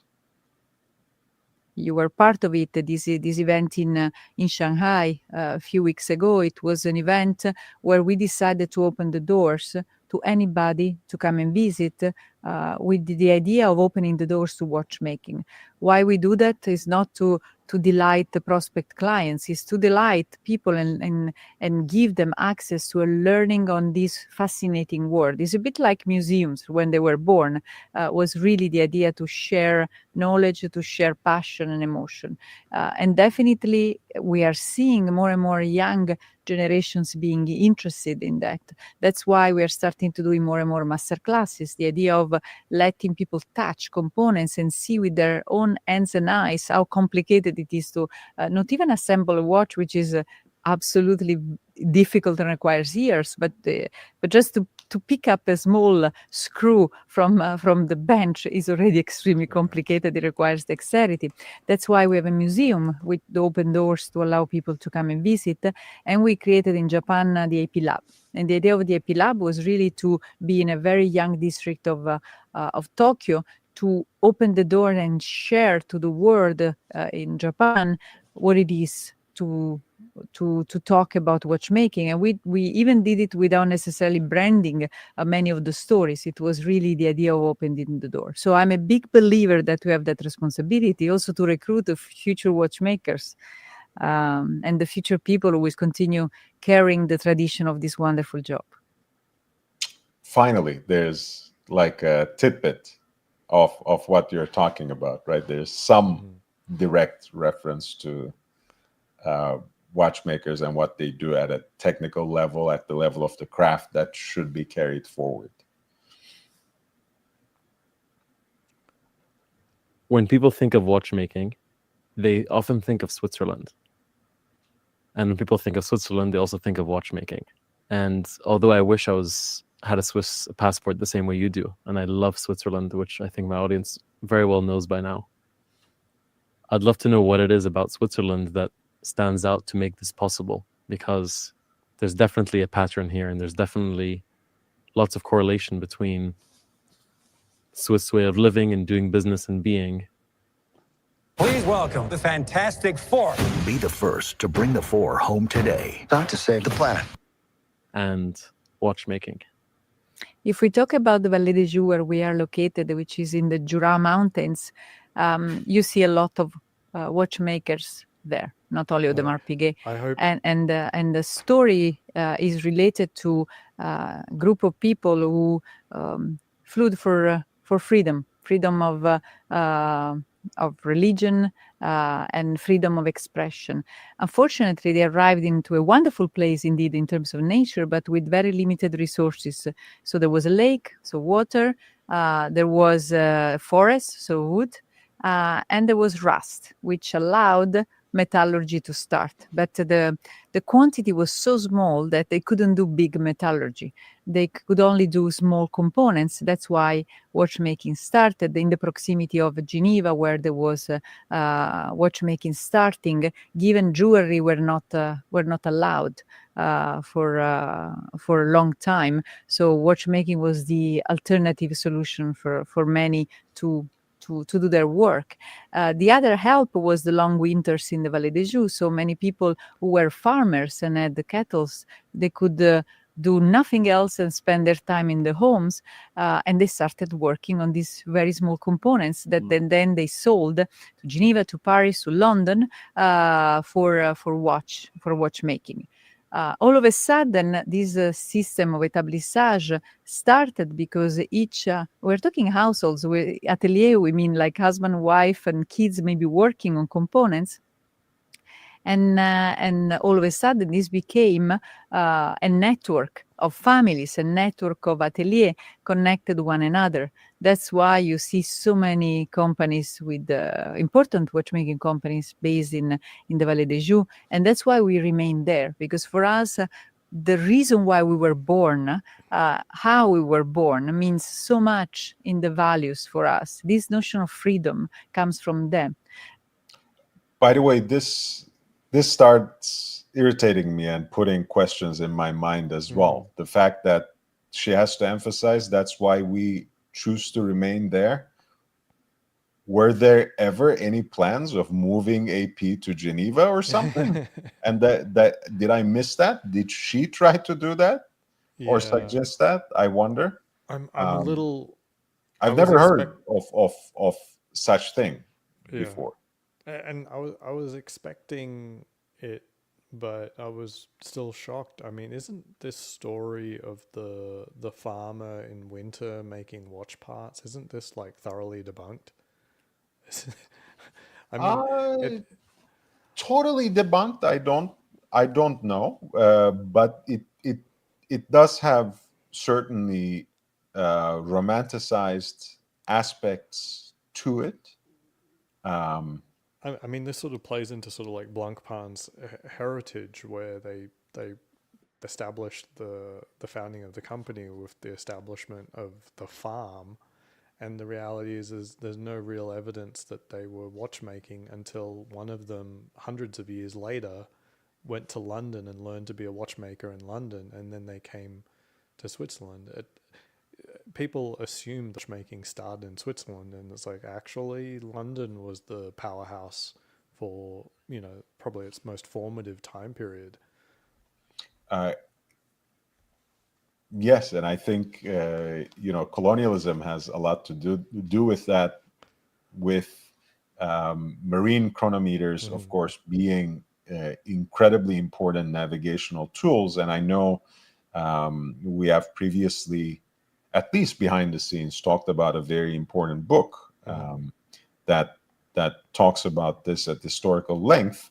But even I think in the way that she talked about the Swiss history of watchmaking, you can get bits and pieces there that glimpse into the story, when she was saying, for example, that they were making components and small components that they would sell to Geneva, Paris, and London, right? So it's not until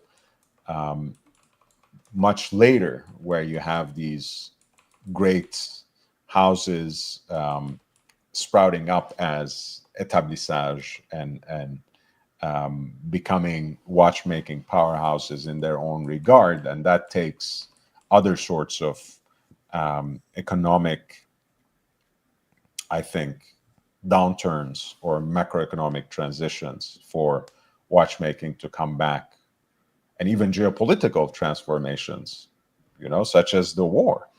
The Great War, the Great Wars, the two world wars that she says that the industry survived.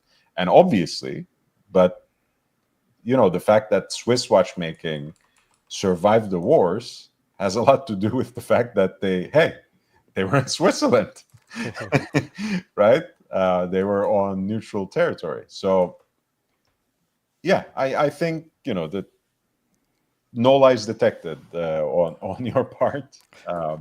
That's certainly a very romanticized vision of longue durée of Swiss watchmaking history. Well, a thoroughly confusing question to begin with as well, as in, I'm not even sure why.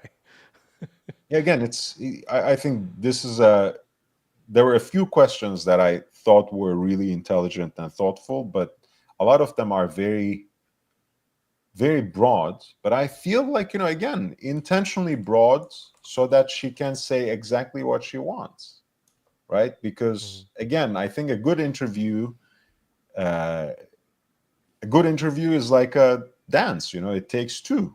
You should both be able to guide and lead. A critical interview might, in fact, take more initiative on the part of the journalist to really direct the conversation and get at the substantive answers that they are seeking.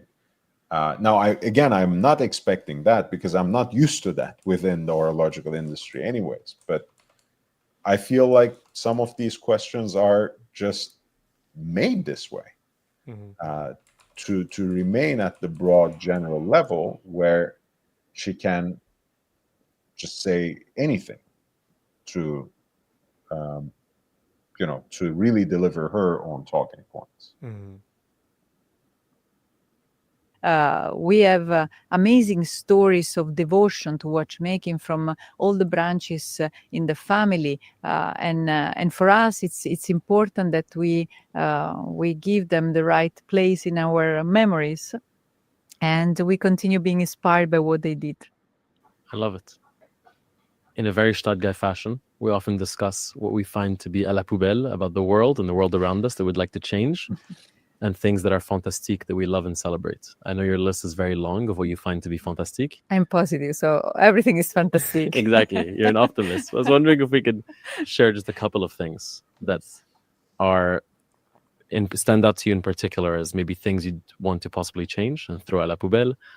And, of course, the things you find fantastique. What a missed opportunity, man. Like, you could, again... You could have carried the interview exactly like this until this very moment. And here you could have said, I will throw you a term or a thing or an object, and you will tell me whether we should throw it à la poubelle or claim it as fantastique. And that could be a way of sneaking in what is a genuine hardball question. Code 1159. Yeah, that's like, if you did hesitate to ask that question up until this moment, you could say Code 1159. Yeah. And if she just says fantastique and moves on to the next term, even that is a beautiful answer. Yeah. The West's way of doing this would be offshore, code, Royal Oak, fuck, marry, kill. Let's go. That would also be great. But again, it could be a mix of a bunch of things, right? Like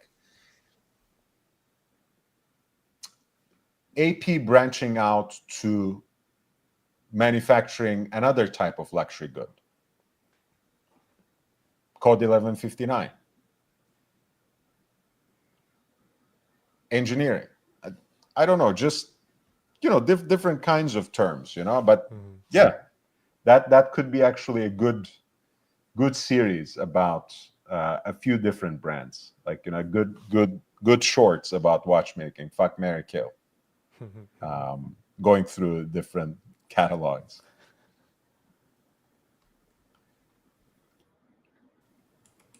Maybe just one or two in each category. Perfect. Let me start from La Poubelle then. Okay. So we end on a high. Let's do that. For me, à la poubelle, this bias on watchmaking. There are many, again, men watches, women watches, or if you don't come from watchmaking, you cannot work in watchmaking. These biases, à la poubelle. À la poubelle. À la poubelle. Okay, I agree. Then fantastic, a lot of things. First of all, fantastic to have around us so many young kids that as of the age we have clients at 17, 16 who want to buy watches. This desire of learning and discovering an object like watch is fantastic. Fantastic, our people. Everybody in watchmaking, not only to Audemars Piguet, all the people that devote years and years and years in developing and becoming a watchmaker, which requires dexterity, patience. Fantastic. I agree. Absolutely. You know what I call this? Toxic positivity. Like to call everything fantastic, basically, except the aspects of something that seem to be inherently working against your favor, it's a little bit cringe. I'm sorry to talk like a younger person. Amazing people. And lots of our audience today is incredibly inspired by you and your career. I'm sure many young women in particular who would love to have the variety and experience that you've had, because you are the CEO of Audemars Piguet and you have worn many hats in your career. You've done many different things, to my knowledge, but all at a very high level and all with incredible passion. What do you believe is the secret recipe to do so many different things in so many different ways very well? The Kia K4 and K5.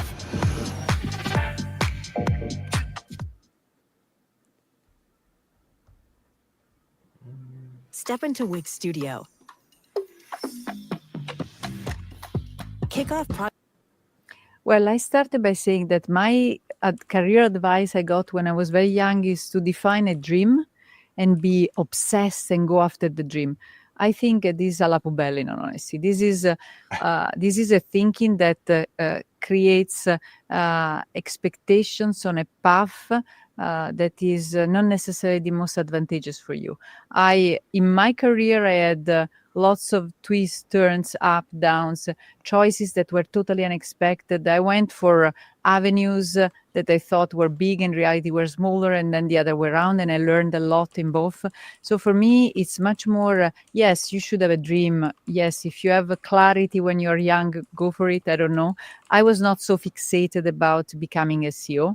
I was, of course, I had this dream later in my career. I really wanted that, but I didn't start with that. I followed truly what I felt at the right balance of passion and learning. So it was something I felt comfortable working in, but not too comfortable. So I like the idea of stretching myself into the unknown, learn a lot. It's very important. It gives me adrenaline and energy. So I would say to people, look up, have a side view to the avenues and to the streets you didn't consider, and ask yourself a question before you continue on an autopilot in your life and career choices. I love that. The power of choice, I would say. I love that. It's a beautiful thing. Well, Ilaria, as always, it's such a great pleasure to sit with you. Likewise. And I'm very excited to spend more time with you and to see this amazing exhibition. Congrats on 150 years. Thank you. I was And so more impressed to at Shanghai. More to come. Many more years to come. Yes. But I must say, if people have the pleasure to be in Shanghai and to see your exhibition, it's one of the most impressive things I've seen in my life. It's 100 emotions in one, 100 time periods in one. It's really magical, and I'm excited to see more of that magic that you bring to the world through the lens of Audemars Piguet. Thank you so much. A pleasure to be here. Likewise. Thank you so much. Thank you for listening to this episode of the Gstaad Guy podcast. If you're keen to learn more, please follow along by engaging with our social channels on Instagram, TikTok, Spotify, YouTube, and Apple Podcasts. And we look forward to seeing you next week. Merci beaucoup, à la prochaine, and a big hug from the Gstaad Guy. Guys, don't forget to go to Gstaad Guy's social media channels, follow him on Instagram, follow his podcast on YouTube. Just to touch base again, and please hit the like button here as well. Don't forget that. Just as a minimal show of support. Let's touch base at the end, before I repeat myself a little bit and kick that dead horse. I want to pass it on to you, Oz. What did you think of this interview? Yeah, it was very much beyond softball questions that would deliver very little value ultimately. The only insight I would have is that she does talk about an environment that is very open and people collaborating, but not a lot of detail with respect to the business, as in how customers interact with the brand. It's almost like she was talking about a business that didn't own their boutiques, for instance.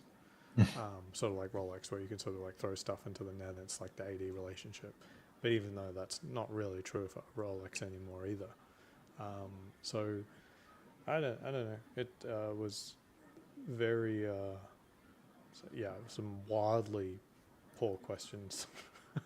is what I could say. And the reasoning behind it is like it's kind of obvious, whether it was orchestrated or not. They're just so leading that I don't see any. Like it's pretty bad. It shocks me that this would get any views ultimately.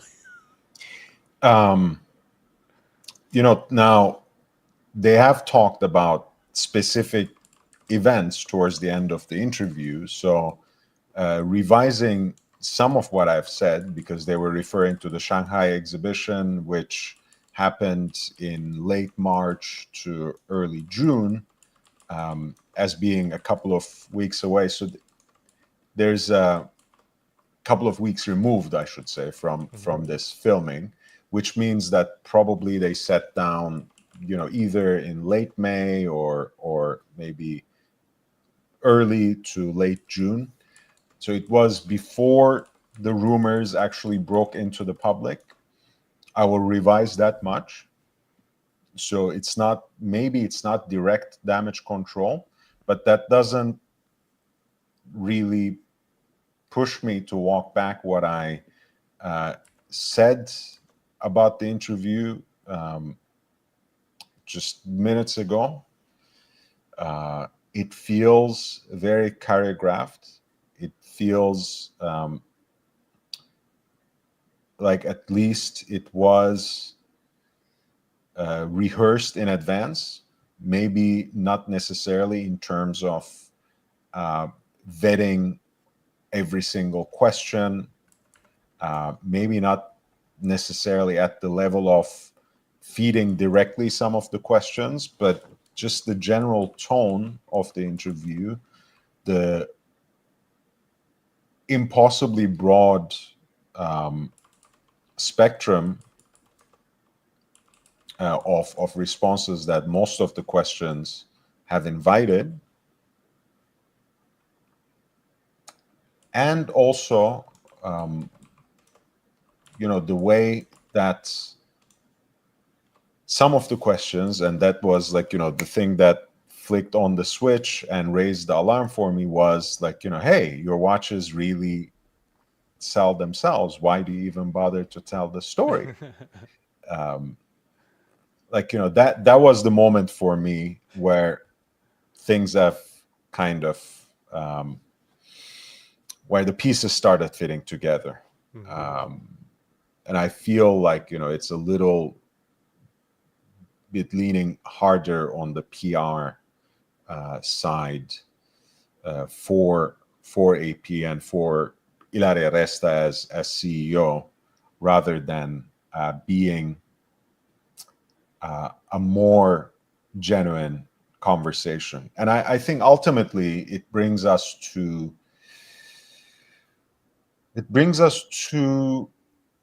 one of the biggest problems. Again, I love making these sorts of grand statements, but I'm trying to shy away from that. But one of the biggest problems of new media is precisely this, that it promises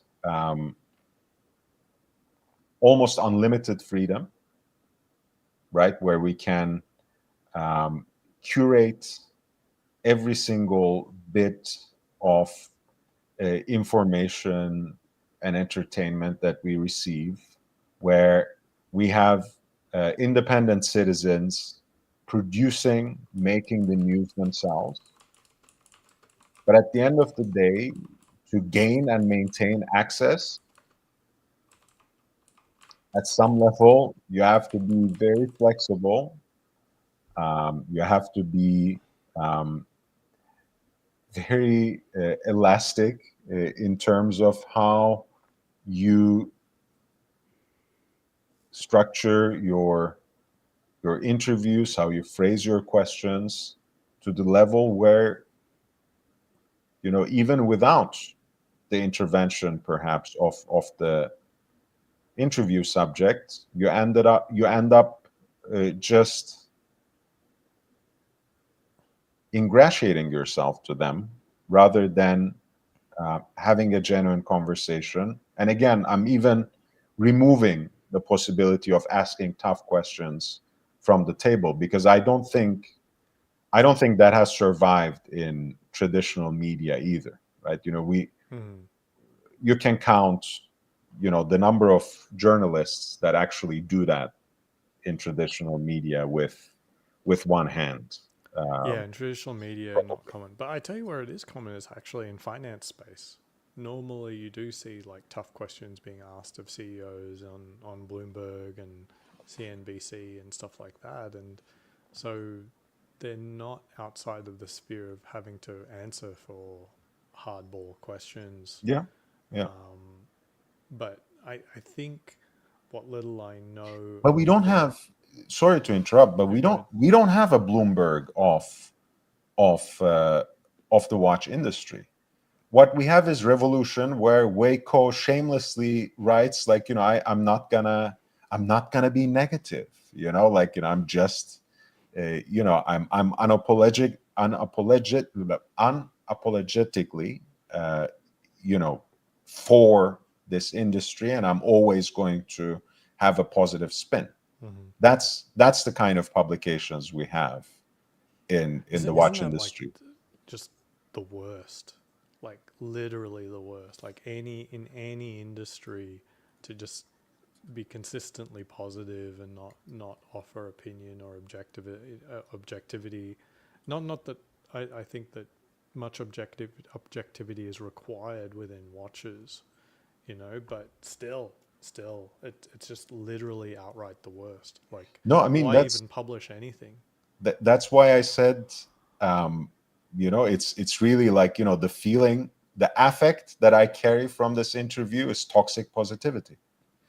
And this is literally the article that I was talking about, by the way. I'm going to share the link in the chat too, so that you can make up your own mind. I thought it was like, you guys know I respect Waco on so many different levels, but I also don't like what he has become and what his platform has become over the years either. But this is literally the article that I'm talking about: why watchmaking should remain focused on excellence amidst a culture of criticism. The Jacobins are crying in their and turning in their graves. Like this. Imagine showing not this article, but just the title of this article to someone in the 18th century. They were like, what? You're a journalist? Yeah. Like, imagine using the phrase "a culture of criticism" negatively. Mm-hmm. Like, why would you not want to have culture of criticism? But again, I'm just playing stupid here because I know exactly why. He wants to maintain access. That's the only thing that matters for most people on new media. They want access. They don't want to ask the tough questions. And again, we sideline that, but they don't even want to ask the kinds of questions that might make their subjects uncomfortable, so that they would not be invited to the next AP exclusive event, so that they would never, in fact, get an audience with that CEO ever again, much less in front of a camera where they can generate content out of it. Yeah.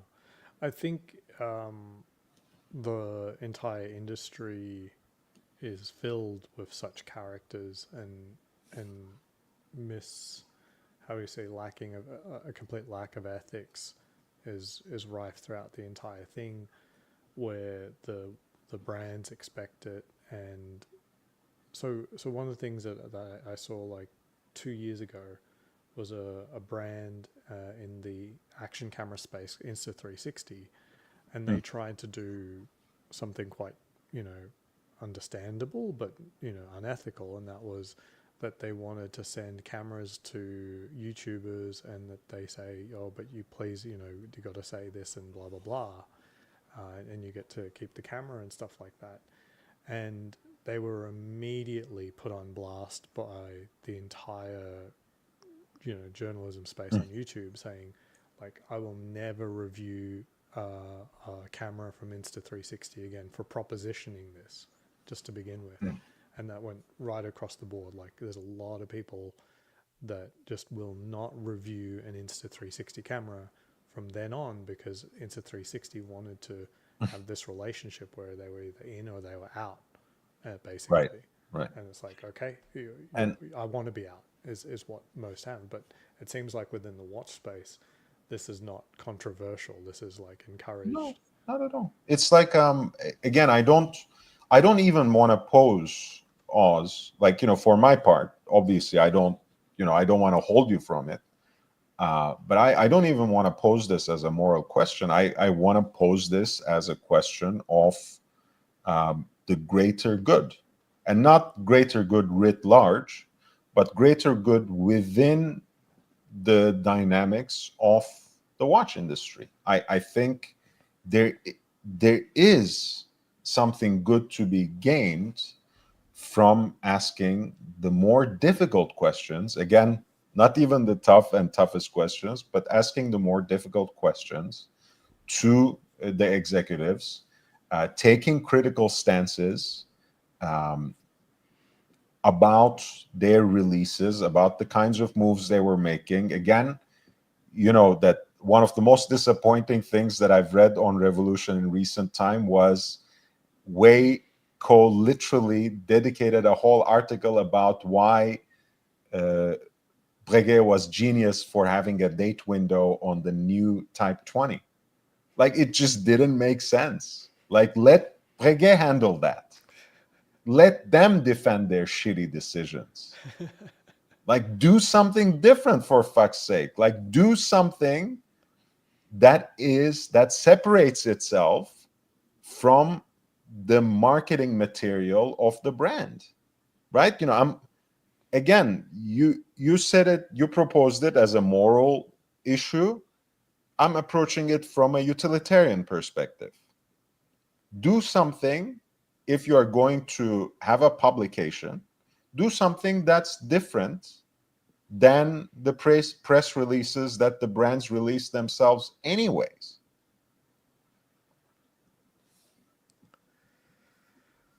Yeah. It's quite sad. When's the last time you had Periscope on? Because I mean, he's brilliant.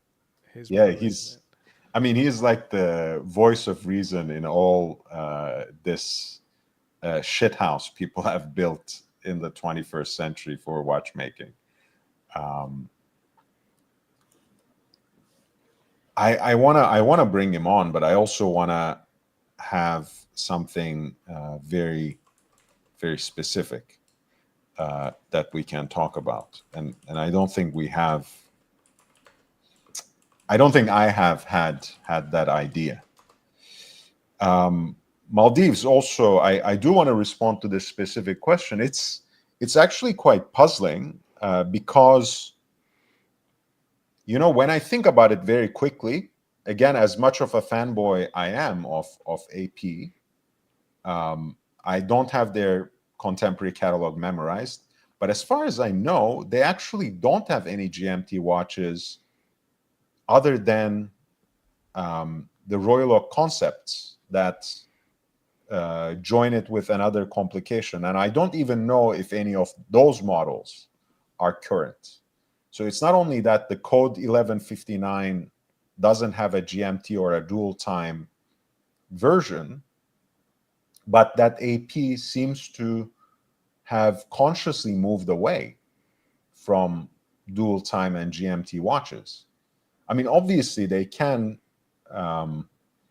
make a new movement, and possibly they are working on a new movement that integrates some sort of dual time function, like they used to have in that asymmetric dial layout. But yeah, it's been a while since they had any GMT or dual time watches in their regular collection. Beyond, again, the Royal Oak concept GMT tourbillons and whatever else.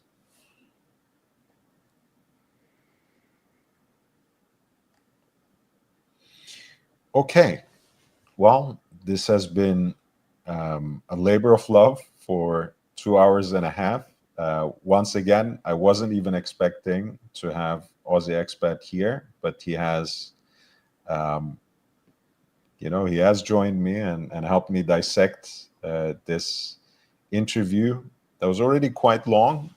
We made it even longer. So thank you for staying with us. Please don't forget to hit the like button before you jump off. If you want to contribute to the channel, which is an independent effort, unless, again, people very generously step in moments like this and contribute in such an active way, and I'm always grateful to Oz for that. If you want to contribute in any way, I have some ways outlined in the video description, and of course, YouTube gives you a number of ways, which have been markedly absent in this broadcast. But getting a membership for yourself or getting memberships for others, gifting memberships to others is a great way to support the channel in a sustainable way. Of course, the super chats are on. When you're leaving a comment after the live stream ends, whether it's a comment, a question, or simply a show of support, you can, of course, also give super thanks as well. Anything you would like to add, Oz? Anything you want to plug? Just happy to be around. Again, guys, Oz, of course, has his own channels even, and platform. So at Aussie Expat Watches, he also has moderator privileges in the chat. So I will kindly ask him to drop his link himself. But he has, at least in the past, provided very deft analyses of the watch market, which I think he has stopped doing. And we have talked about the reasons for that. But I'm sure that kind of content or similar sorts of content must be in the pipeline. Oz, since you are going through this transition in your life now?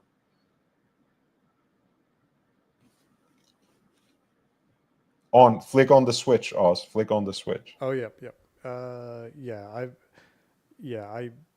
I used to do sort of like market update type stuff, but I sort of stopped because it sort of gave a one-dimensional sort of perspective of what I liked about watches, and it wasn't that interesting to me. I think it could easily attract a following, and I just didn't want to do it anymore, basically. And I'm still finding my feet in terms of what I actually do want to do. Mm-hmm. I think I sort of need to refocus on people who don't have a watch yet, basically, and provide sort of those entry level insights and perspective on the long journey that someone might have depending on what they want. So I think doing that is something that I think would more align with my sensibilities, and what I can do in terms of like showing what an ownership experience can be. And there aren't many people who have most of the Rolex collection. So, which, for better or worse, you do. Yeah. So I think I can offer a sort of a unique perspective. It sounds like it shouldn't be unique, but it is. Like, as best as I can tell. It is. And also, by the way, now you are no longer going to be a one-watch guy soon enough, because all you have is some variation of the Oyster Perpetual, and now you're going to have something really different. Yes. Yeah. we'll soon see. Which, by the way, like, you know, we have been so used. Okay, they have been on the secondary market for a little while, but we have been so used to seeing the land dwellers on the wrists of a lot of the celebrities, some of whom are Rolex testimonies, anyways. That, you know, we may have missed the point that they're still very rare. Like, you know, I've still not encountered one in the wild, in the real world. Yeah, I mean, I went to Watches and Wonders. I didn't see one there. Maybe more my fault than anything, but Sure. and then in terms of seeing them, I think there may have been an earlier release that I'm not even really sure if that ever hit Las Vegas, but the land dwellers that have come to Las Vegas, they only just came like about 2 weeks ago. And so I've looked at them all and changed my mind, basically. I wasn't really that enthused. I'm guessing you are getting the one you wanted was the 40 steel, or is it? I put us down for everything. Okay, so it can be you don't quite know what they will give you in this I event. do, but I'll keep that part a secret. That's great. So it makes the it was unboxing anywhere so much better. From 40 mil steel or platinum for myself, or 36 steel or rose gold for my wife. Basically, everything is on the everything was on the table, and you know they allocated one. Yeah. Great. Yeah. Fantastic. So that's very, very lucky. As you point out, like I've tried to do a little bit of research as well. There isn't a single example of any land dweller with any of the grey market dealers. Not that I'm going to flip. They know that such a watch is in good hands of me, but there's very, very few of these things out there, full stop, in any capacity, shape, or form. It's a handful. Yeah. Ryan Offrey, 199. Godspeed. Don't let Aussie expats sell you a Tudor. Oh dear. A friend of mine actually was just gifted the Tudor Black Bay 58 bronze by a friend of his, which again stirred up that excitement and enthusiasm within me for that particular variant of the same watch, you know, because Tudor is also, you know, a one watch brand that has Black Bay this, Black Bay that. I'm going to say this now about every single brand just to see how much it can go, you know. When people memorize that about AP, why not about other brands?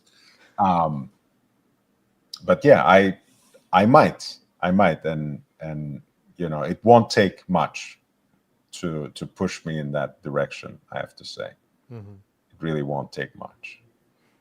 But again, you know, barring your generosity and that of Maldives,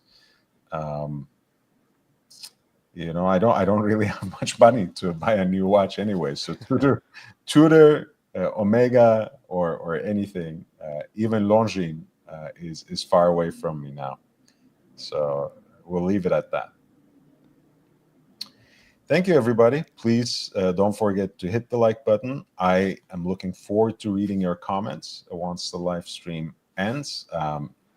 Follow Aussie as well. Subscribe to his channel. Follow me on Instagram. If you have followed the link on Instagram to watch this stream, please subscribe here and click the bell button so you don't miss any of the future broadcasts. I genuinely appreciate you all. I'm dropping my link to, or the link to my Instagram in the chat as well. It's Zero Malice, reference to Expat and Aussie's channel. Blessings. Their exchange, I guess he means. OC gets you on that tutor thing. Is that what it is? It's not elite enough. Yeah, potentially. It's potentially me harassing OC for having a no tutor policy. Right. That's legitimate. You're harassing OC. Not. Yes. It's not legitimate to have a no tutor policy. I will see you guys in the next one. Stay safe, stay healthy, wear and enjoy your watches. I'll see you in the next one.